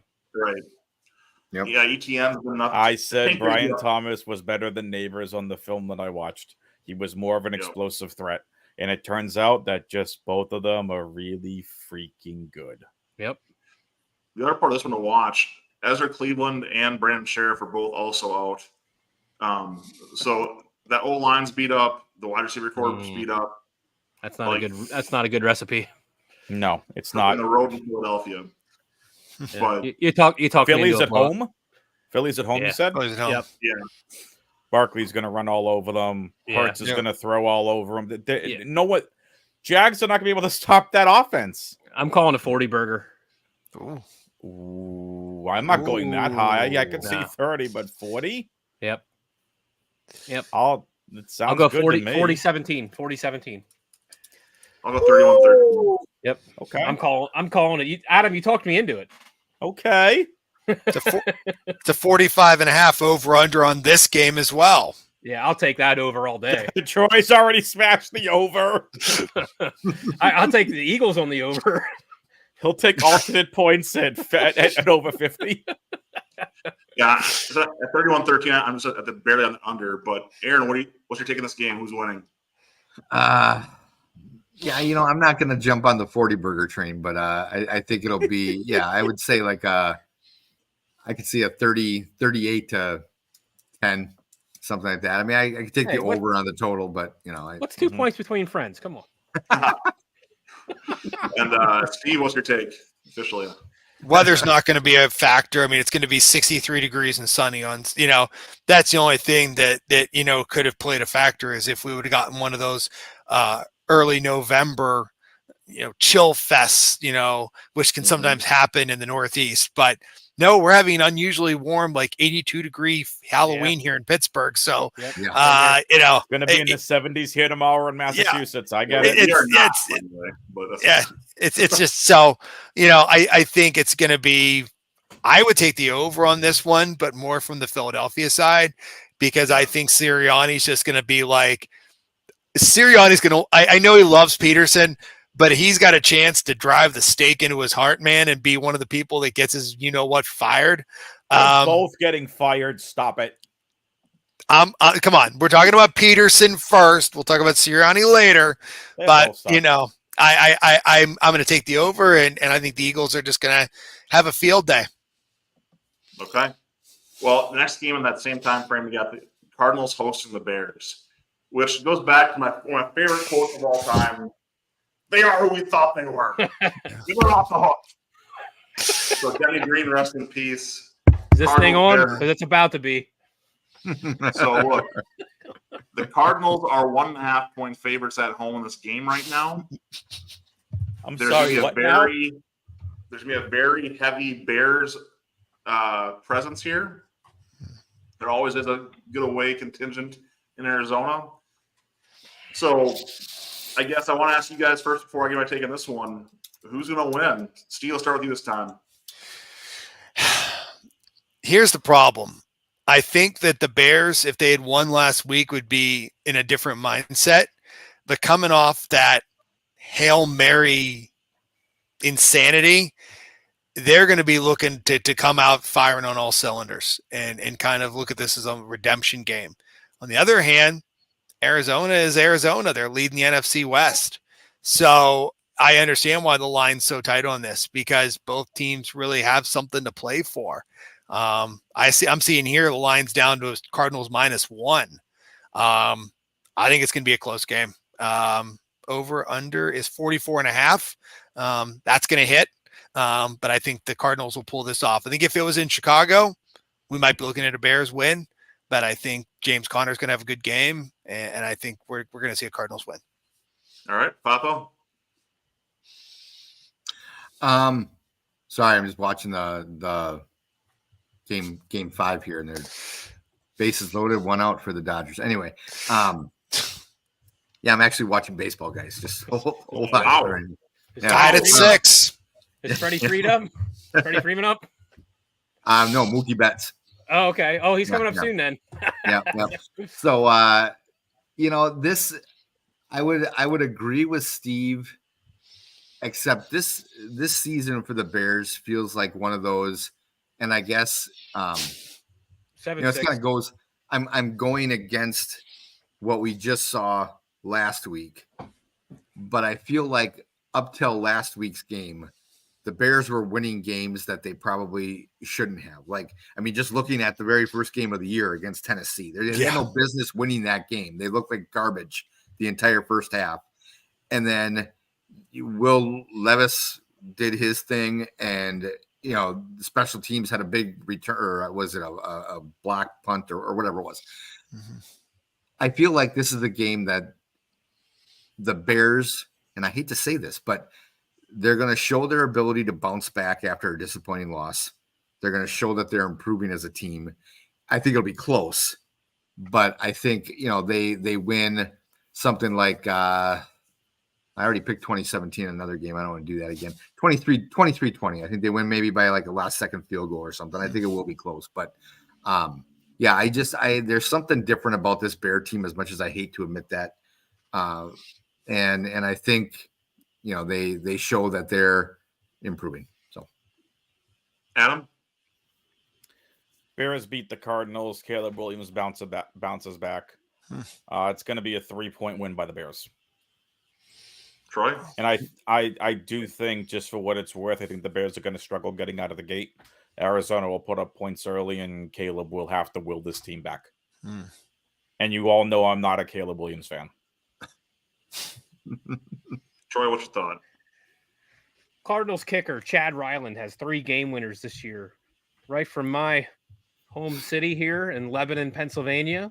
Former Patriots great kicker Chad Ryland. Stop it. Cedar Crest High School, which is where my children go. So I got a little bit of a rooting interest there for him. We're following him and keeping tabs on him. I was so excited that he sucked for the Patriots so he could get out of there. Former Patriots great kicker Chad Ryland. But not this week, my friend. He does not have a chance to kick a game winner. The Bears will bounce back, and they will cover. I'm going to say, I don't know. Cardinals have a chance to put some points up here. The Bears defense is tough. I'll give them that. We'll go. What's the line on that? Is it 45? 44.5. 44. I'll go over on this. I'm going to say 27-20 Bears. So I'm going to go back to the Packer-Cardinals game. This is the best example I can go to pull from watching them play this year. And when Marvin Harrison's healthy, Trey McBride's healthy, James Conner's healthy, Kyler Murray's healthy, it's a different offense. Mm-hmm. When any one of those legs of the stool are broken, they don't click. So that's what I'm looking at right now, saying that I think the Cardinals have a team that can win if they limit turnovers. But to Aaron's point, I hate saying this, the Bears' defense is legitimate this year. They are good. Mm-hmm. But to Steve's point, I think James Conner is the secret to the success for the Cardinals this week if they're going to do anything.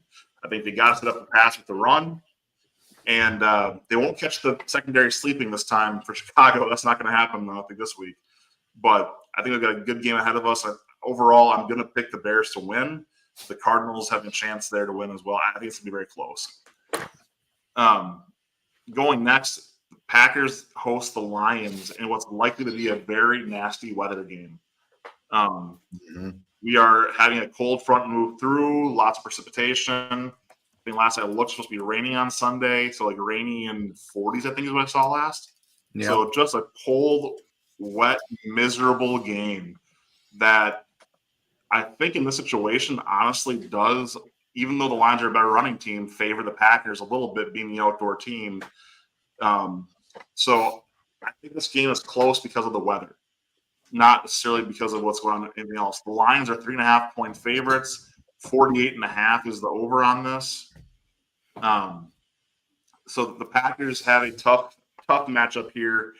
I do think the Packers lose this one, but I do think it's going to be closer. People think it's going to be. I think it's going to be an absolute slugfest, old school NFC North, NFC Central, kind of knock them out, drag them out, just dog fight in the mud. Steve, I'll start with you. Yeah, I think exactly. You pretty much spelled it out there, Ben. It's going to be, especially if there's rain. And the only thing that would make this better, sorry for you folks in Green Bay, would be if this was a little bit colder and this was like the first snow game of the year. I mean, that would be NFC North. That's NFC North football. But if we get ourselves a sloppy, it's the Lions are -3.5. I mean, that's how tight this is. This is NFC North football. 47.5 on the over under. I think it's going to be probably a 30-23 or 30-24 kind of game favoring the Detroit Lions. So yeah, right now 54 degrees for high, rain with about a 10-mile-per-hour wind. So it's what we said. It's going to be in that low 50s. Is not the official forecast we got for this is going to be nasty, guys. Troy, welcome back. Your take on the Packers-Lions game. What do you expect? So I didn't hear what you said here. What's the feeling on Love this week? He's been limited in practice all week. What was that, Ben? Yeah. LaFleur said today if he's cleared, he'll play. See, and I honestly think that's a mistake, but yeah. I agree with Aaron. So we're looking at pretty crappy conditions too, you said? Yeah. High 40s and rain all game. I mean, I feel like Detroit has probably the best run game in the league right now. And if you have I think these are the first. These are 1 and 2. I heard Detroit's number 1 and we're number 2 in the run game. Oh wow, running offense, yeah. So, but I'm gonna take Detroit here. Line's 3.5. Oh man, is that what you have? 3.5? Yeah. Okay. Yeah. I mean, that half point there really tempts me to say Green Bay here. I think it's gonna be a field goal game. Really, I really do. Sloppy conditions. We'll say 26-23 Detroit. Okay. Papa Bacon. Yeah, I'll keep it short and sweet here because I know we're getting kind of long on time. But like I said, I don't think Love should play. I think you sit him, let him have the bye week after that. So he basically has 3 weeks, and then you play the Bears after the bye. I'd rather have him for the long stretch than have him get injured on some stupid thing, especially you're gonna have a sloppy field, you're gonna, whatever. But I think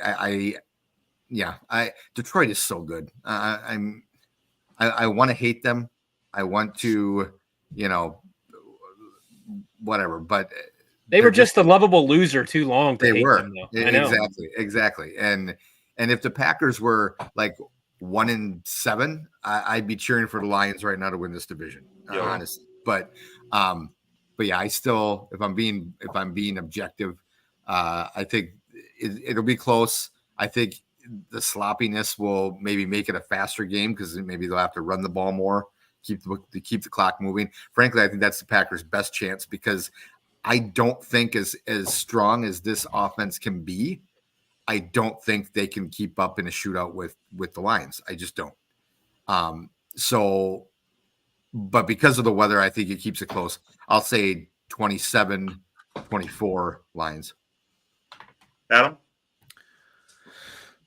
First things first, Troy. Yes. Would you like? I can't see it. It's the kind of, is it a Chad Ryland card? The Chad Ryland autograph out of 50. Just saying, former Patriots great Chad Ryland. His mom was my daughter's art teacher last year, so. That's awesome. Since it's the greatest card in the history of cards, I'll sell it to you cheap, $400. Okay. Steal. What a steal. And that's because you're friends. That's your Absolutely. Right, that's the friend discount. I love it. Absolutely. The card was selling for $2 million, but I'll give you the friends and family discount. I can't afford friends in Massachusetts. We can't afford a lot of anything in this state. No, I'm kidding.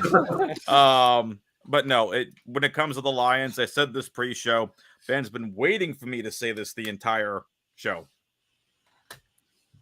Lions are going to win the Super Bowl. I have them as in the Super Bowl this year. I think it's going to be Chiefs, Lions win. Goff is going to. How much of a hot take considering how good this is. This will be in Green Bay, so it's going to be one of Goff's only games outside of a dome this year. Statistically, Jared Goff playing outside of a dome, he hasn't been good, but still you give him a clean pocket and he can do anything.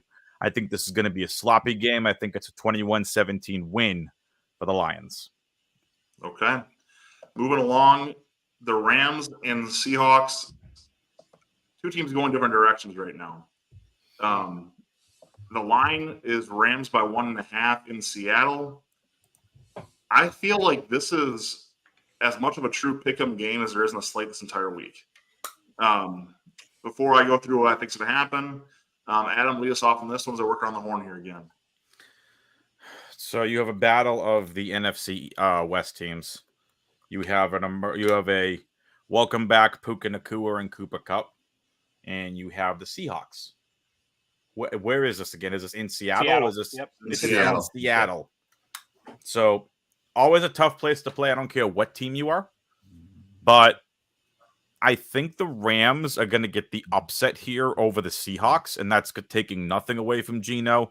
It's taking nothing away from the Seahawks. We don't know if Metcalf's going to be back in this game. That would be a huge blow. And with the dynamic duo of Puka and Kupp back, we saw how dangerous that was last year, and it's going to continue again this week. I'll take the Rams. Aaron?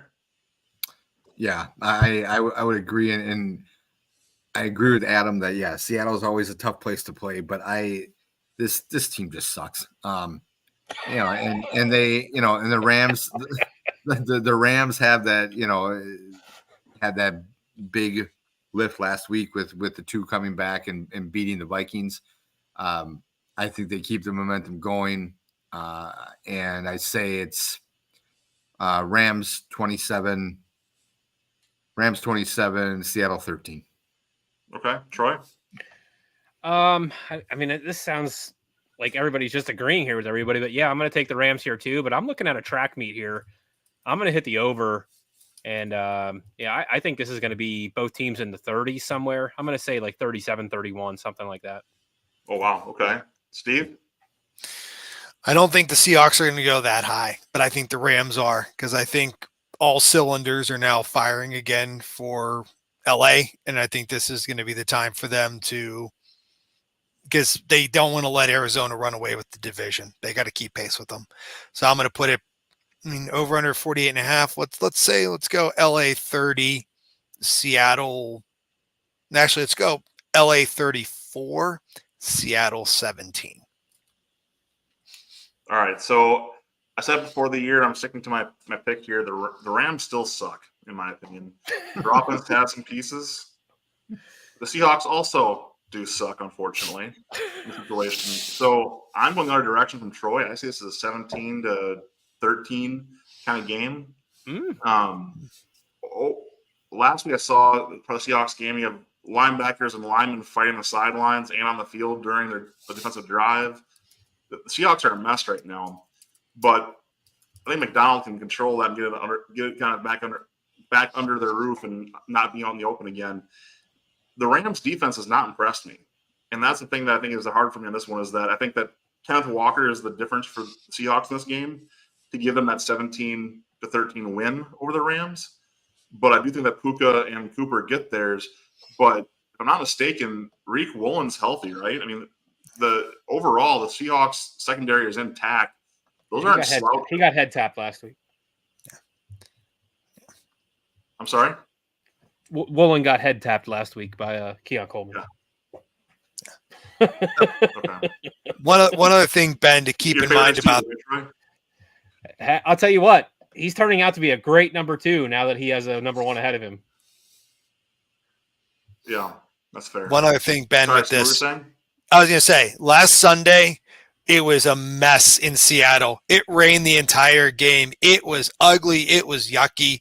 Looking at Seattle's weather for this upcoming week, it's raining every day until Sunday. and then it's not supposed to rain. So it looks like rain will not be a factor in this game on Sunday. Okay, fair enough. Thank you for the update too. That's interesting. Thank you, Steve Kornacki. Other guy is that's the vote guy. The vote guy. What are you talking about? The guy that does the analytics on who's going to win make the playoffs or whatever. That's Kornacki. That's Kornacki. Yeah, but he's not the weather guy. Yeah, I know. I'm trying. I thought there was a Steve weather guy that I'm thinking of. I don't know. Steve, I say professionally, you might be our resident Rain Man. You have the most random facts that are always ready to go for us. And you're spot on all the time. I'm saying this purely affectionately, but I think you're a resident Rain Man. So thank you. Compliment, believe me. Yes. And he did say with all due respect before that, so he's allowed to say anything. And affectionately. We all know. It's like no offense.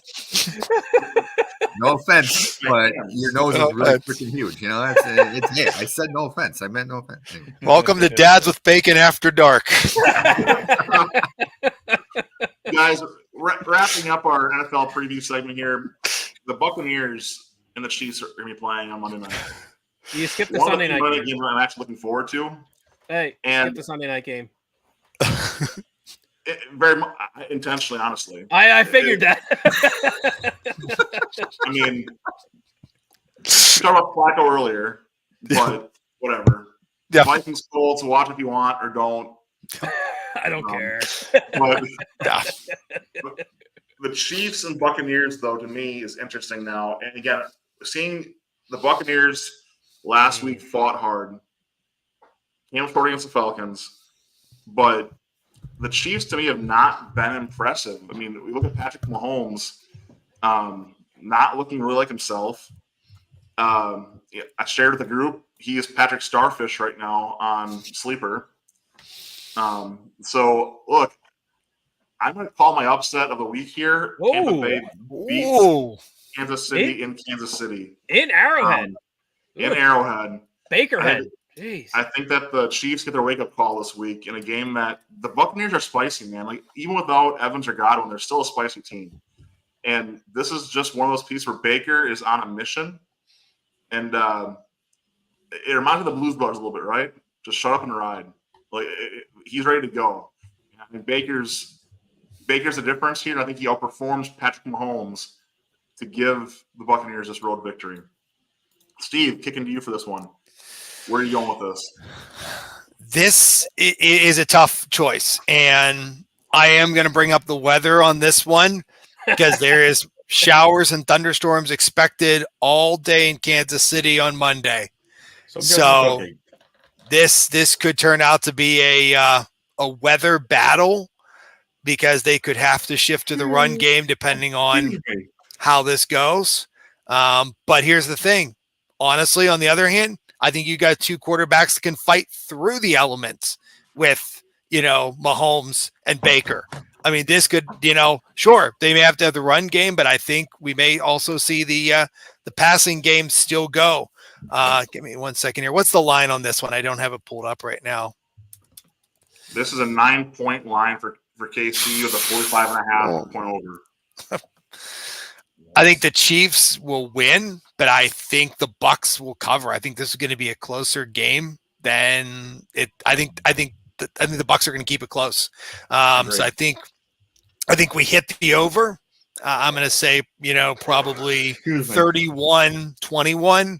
That's now got to go because 31-24. That puts me as in the spread.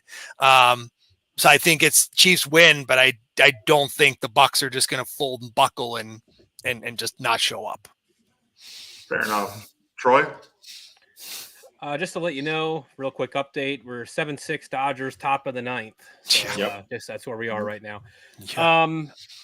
Have the Chiefs even have a +9 point differential this year for all their wins? Good question. So I don't see them covering 9 here on Tampa. And I'll tell you what, Ben, I would agree with you that Tampa could pull this upset 2 weeks ago when they had Evans and Godwin. Now without Evans and Godwin, I don't see the upset happening. I do think they're going to fight. I do think they're going to keep it close. Kansas City's going to pull the crap out of their butt like they always do. And I'll go 23-20 Kansas City on this one. Okay. Aaron? Yeah, I would agree. They're not gonna cover, but I'm still gonna pick the Chiefs. I'll say 2017 Kansas City. Adam? Bucs upset the Chiefs in Arrowhead. Oof. All right. And it'll be by a field goal. Laser Mayfield is going to be on display, and Jalen McMillan will have his welcome to the league moment. I want some of what you guys have. I also just don't want to see the Chiefs undefeated, but I think Baker's playing. I think Baker's playing way too good, and if he's playing like this, he's going to make his other wide receivers better. And right now, you can't stop K. Dotton. And you know what Kansas City has been an absolute sieve to this entire season is the tight end. If you would like a stat based off of that, Kansas City, in Just terms of schedule-adjusted fantasy points allowed, Kansas City was allowing the second or first highest most tight end points allowed. They are now 1, 2, 3, 4, 5, sixth most tight end fantasy points allowed to opposing tight ends. K. Dotton is going to feast against them, and you can beat Kansas City through the tight end. Well, I'm trying to remember. I think it was just last week, right? Didn't Brock Bowers have a big game against KC? You've beat Kansas City through the tight end position. So I think Laser Mayfield is going to take this, give them their first loss of the season. The Chiefs. All right. Well, kicking off to our final segment of the night here, guys. 4 minutes on high. You know what? Just because I like you, Aaron, your smiling face, I'm going to go ahead and take that button off your face as well so I can see you. All right, there we go. All right, Adam. He's Aaron. Oh. Well, I like Aaron. Anyway. Look,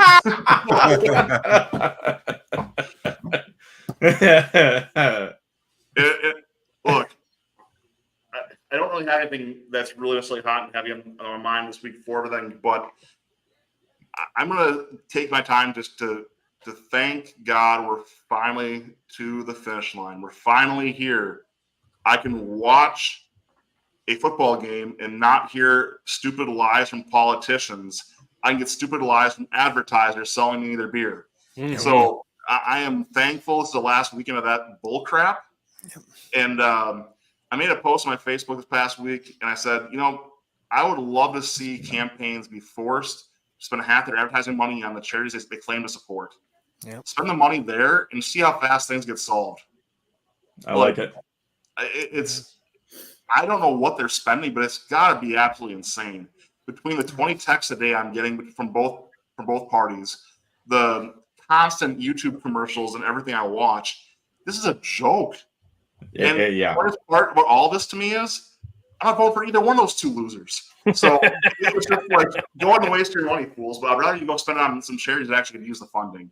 Yep. So, in all seriousness, guys, be smart, be safe.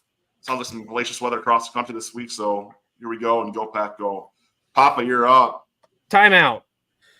Is anybody watching the baseball game right now? No. No. Yeah. what the heck just happened? Because all I'm doing is reading an update and it says Taylor to second on a disengagement violation. What is that? What? Yeah. I believe it's a balk is what it looked like. Yeah. They can't just write You balk. can They have to only- write disengagement violation. You can only disengage with a pitch clock. You can only disengage so many times during a certain period. And if you disengage too much, it actually counts as like a balk. Yeah. Yep. Interesting. Okay.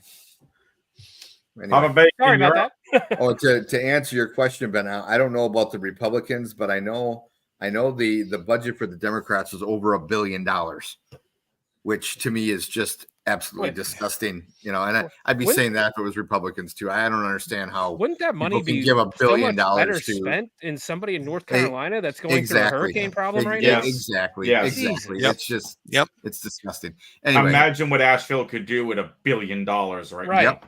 No shit. Because I guarantee you the people that listen to these commercials are not, it's not going to change their mind on who they're going to vote for. Well, yeah, I think I heard like only about maybe 10% of the population is still undecided. I mean, everybody else knows either. And anyway, so yeah, I gotta say, nothing really was firing, like sports wise, was firing me up or anything like that this week. But I will say this: I'll make this short since we're over the 2 hour mark here. I wasn't watching the game, game 4 last night of the World Series, but I was driving home from my daughter's basketball practice and listening to some sports talk, and some guy called up and was talking about the incident with Mookie Betts and the couple idiot fans for the Yankees. And again, I hadn't seen it, so I didn't know what the hell he was talking about. But he had compared it to Jeffrey Mayer a number, what was that, like 10, 15 years ago in New York, of course, which that kid was treated like a god. That was 30 years ago, I think. Was it that long ago? Oh, yeah. Yeah, it was so. in the 90s. It was in the 90s. You're right. Jeez. Wow. Anyway, a lot of Jack and Cokes ago. Let's just say that. But that guy, that kid was treated like, I mean, I think he went on Letterman. He was, which I just thought was a horrible message right there. Like, hey, let's praise this kid for interfering with the game. But he was 12. So you're like, okay, fine. What those two jackasses did last night was just stupid and classless. And what annoyed me even more was when I actually saw like a still frame of the one guy trying to rip the ball out of Mookie Betts' throat. And mind you, I don't like either one of these teams, so I'm not like some Dodger homer who's like all going to be pissy about it. I'm just a fan, and I think what Major League Baseball needs to do is change the rules for fan engagement on the field. And if something like that happens, Mookie Betts should be allowed to grab the guy by the collar, and yank him back, and yank him down on the field. Yep. And then everybody just have at it. Just come up and just start kicking the shit out of the guy. Maybe that would wipe the arrogant little smirk off that Yankee fan's face, because that was just. I doubt it, because then they'd get their 15 minutes of fame by getting their ass beat on national TV. That's true. He was only banned from Game 5, by the way. The fans only banned for Game 5. Yeah. At this point. At this point. And that's the other thing, though. How do you even enforce that? Like, I don't know, but they gave his before. They gave his tickets to a cancer child. Yeah, that was great. Well, I've had that before where here at Lambeau Field, if you get arrested during the game, you lose your season tickets and blah blah blah. And I'm like, do you even like how? I mean, obviously, yeah, you could take their season tickets away, but how do you enforce banning them from the game? Anyway, facial recognition. Period. But do they have it? I mean, I know they. They do. Trust me, they do. But do they? All right. Well, they do. Anyway, yeah. That I thought those fans were classless. They were idiots, and they should have gotten the shit kicked out of them. Anyway, that's all I got. Send them to Chavez Ravine tomorrow night and see what happens. Yeah. Adam, what you got? If there is a tomorrow night. Oh, what do I got? Very simply, I'm with you. I'm happy this election season's almost over. I've been telling people for a while, I look forward to 2028 when we can get young people and other politicians. We can actually get back to getting good ideas on the table and get this Trump era over with, get this bickering era over with, and get out there and go vote. My opinion is save democracy. I voted for neither one. I voted for myself because I just turned 35. If you all out there don't want to vote for either one, give your vote to me. Cone 2028, make America have common sense again. Nice. Or rather, just make America have common sense. But no, get out there, go vote. Man, I don't know. I'm kind of in the same boat as Adam and Aaron here. There wasn't really too much going on to get fired up about. I guess the one thing I will say, and I really don't really have an opinion on it yet because I've never seen it before, but we'll go back to this whole Anthony Richardson thing where he's tapping himself out of this game. This isn't a tag team match. You can't just break on the I just never seen anything like that. And I get it. Like, if you seriously feel like you're a hindrance to the team because you're that tired, then, I mean, you're doing what you feel is best for the team, but that's got to say something in the locker room. I've never seen that before. I was going to say, some mid-game quarterback tapping out of a game. Yeah. Michael Vick never tapped out of a game. That's for damn sure.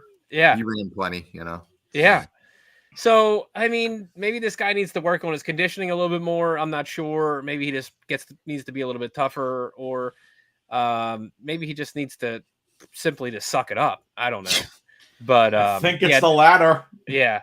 I mean, that just can't happen. That can't happen. No. And I hope it's a big learning point from him. And I still feel like there's a lot of talent there that guy can build upon. Yep. But that's going to be tough to overcome. Mm-hmm. Agreed. You got to live them that one down. It's kind of like Orlovsky running on the back of the end zone. You never live that down. Butt fumble. Right? The butt fumble. Butt fumble. Yep. That's another one. Yep. Laces out, Dan. Oh, sorry. I'm seeing ghosts. That's another one. You know. Yeah. There you go. Yeah. Arnold's gonna let that down. Anyway. Steve. All right. Couple things. Number one, on a little bit of a sad note, Amir Abdul Rahim passing away last week. USF's basketball coach, very suddenly. Oh, yeah. Just thoughts and prayers to his family and to USF. They've already named their associate head coach as the replacement for the season. So hopefully they can pull it together and have a season in his memory. I'm a big hockey fan. You guys know that, and last Tuesday, ESPN did what's called the Frozen Frenzy. Not yesterday, the week before, but they had all 32 teams playing on the same night. Mm-hmm. Cool. The problem is very few people watched it, which is very sad because it was a lot of action. And that's frustrating to see because of how popular the NFL Red Zone is. People love Scott Hansen. They love the Red Zone and they tune in. It's appointment viewing for some folks who don't want to pay the money for the NFL Sunday ticket. But to see, unfortunately, that the NHL doesn't get the same traction, you want to see that game introduced to more people. You don't know how to do it. And you think an event like that would help, the people see lots of different teams. Hey, look, there's teams all around the country. You can find teams that you can get behind. Hockey's a cool game to watch. To see that didn't take off as well as they hoped it did, a little frustrating. And one last point, looking ahead with my crystal ball to the weekend of November 17th for the NFL. Your current Sunday night game is Colts-Jets. Very likely that is gonzo. Oof. And there's going to be some good ones to pick from, but who knows what they're going to protect. Because that weekend you have the Packers at Soldier Field against the Bears. You have the Ravens in Pittsburgh against the Steelers. You have the Chiefs going to Buffalo against the Bills, all in afternoon windows. So it's going to be very interesting to see what gets protected and what has the opportunity to get flexed. But I think there's a very high likelihood that next week when that flex window opens up, that the Colts-Jets is going to be jettisoned to an early afternoon small window, and we're going to be seeing one of these other games meander down to that Sunday night slot. Very good. Yeah. No, I agree with you. And I'm going to make this real short and sweet. Steve, the Frozen Frenzy thing that they did, I know that didn't go as well as they'd hoped, but I hope they don't give up on that idea, and I hope they try it a few more times because I think it can catch on if they don't give up on it too quickly. Yep. If we were to go down a Hockey Night in America kind of feeling that way, I think you'd capture some more fans in time. To your point, to get that red zone addiction to make a channel for fights, make a channel for goals. I mean, just both are going to get people's attention. Yep. But anyway, guys, it's been a lot of fun. A lot of fun for us to look forward to our next week as well. And you know what? As always, good I talking. also watch the bottom of the ninth. Bottom of the ninth, Walker Buehler in for the Dodgers to close the game out. Yeah. Anyways, well, Tell us how you really feel there, Ben. Bueller. I'm also. This is how I feel about that. That's how I feel about that. Office guys, we'll talk to you guys later. Let's have a good week and go back home.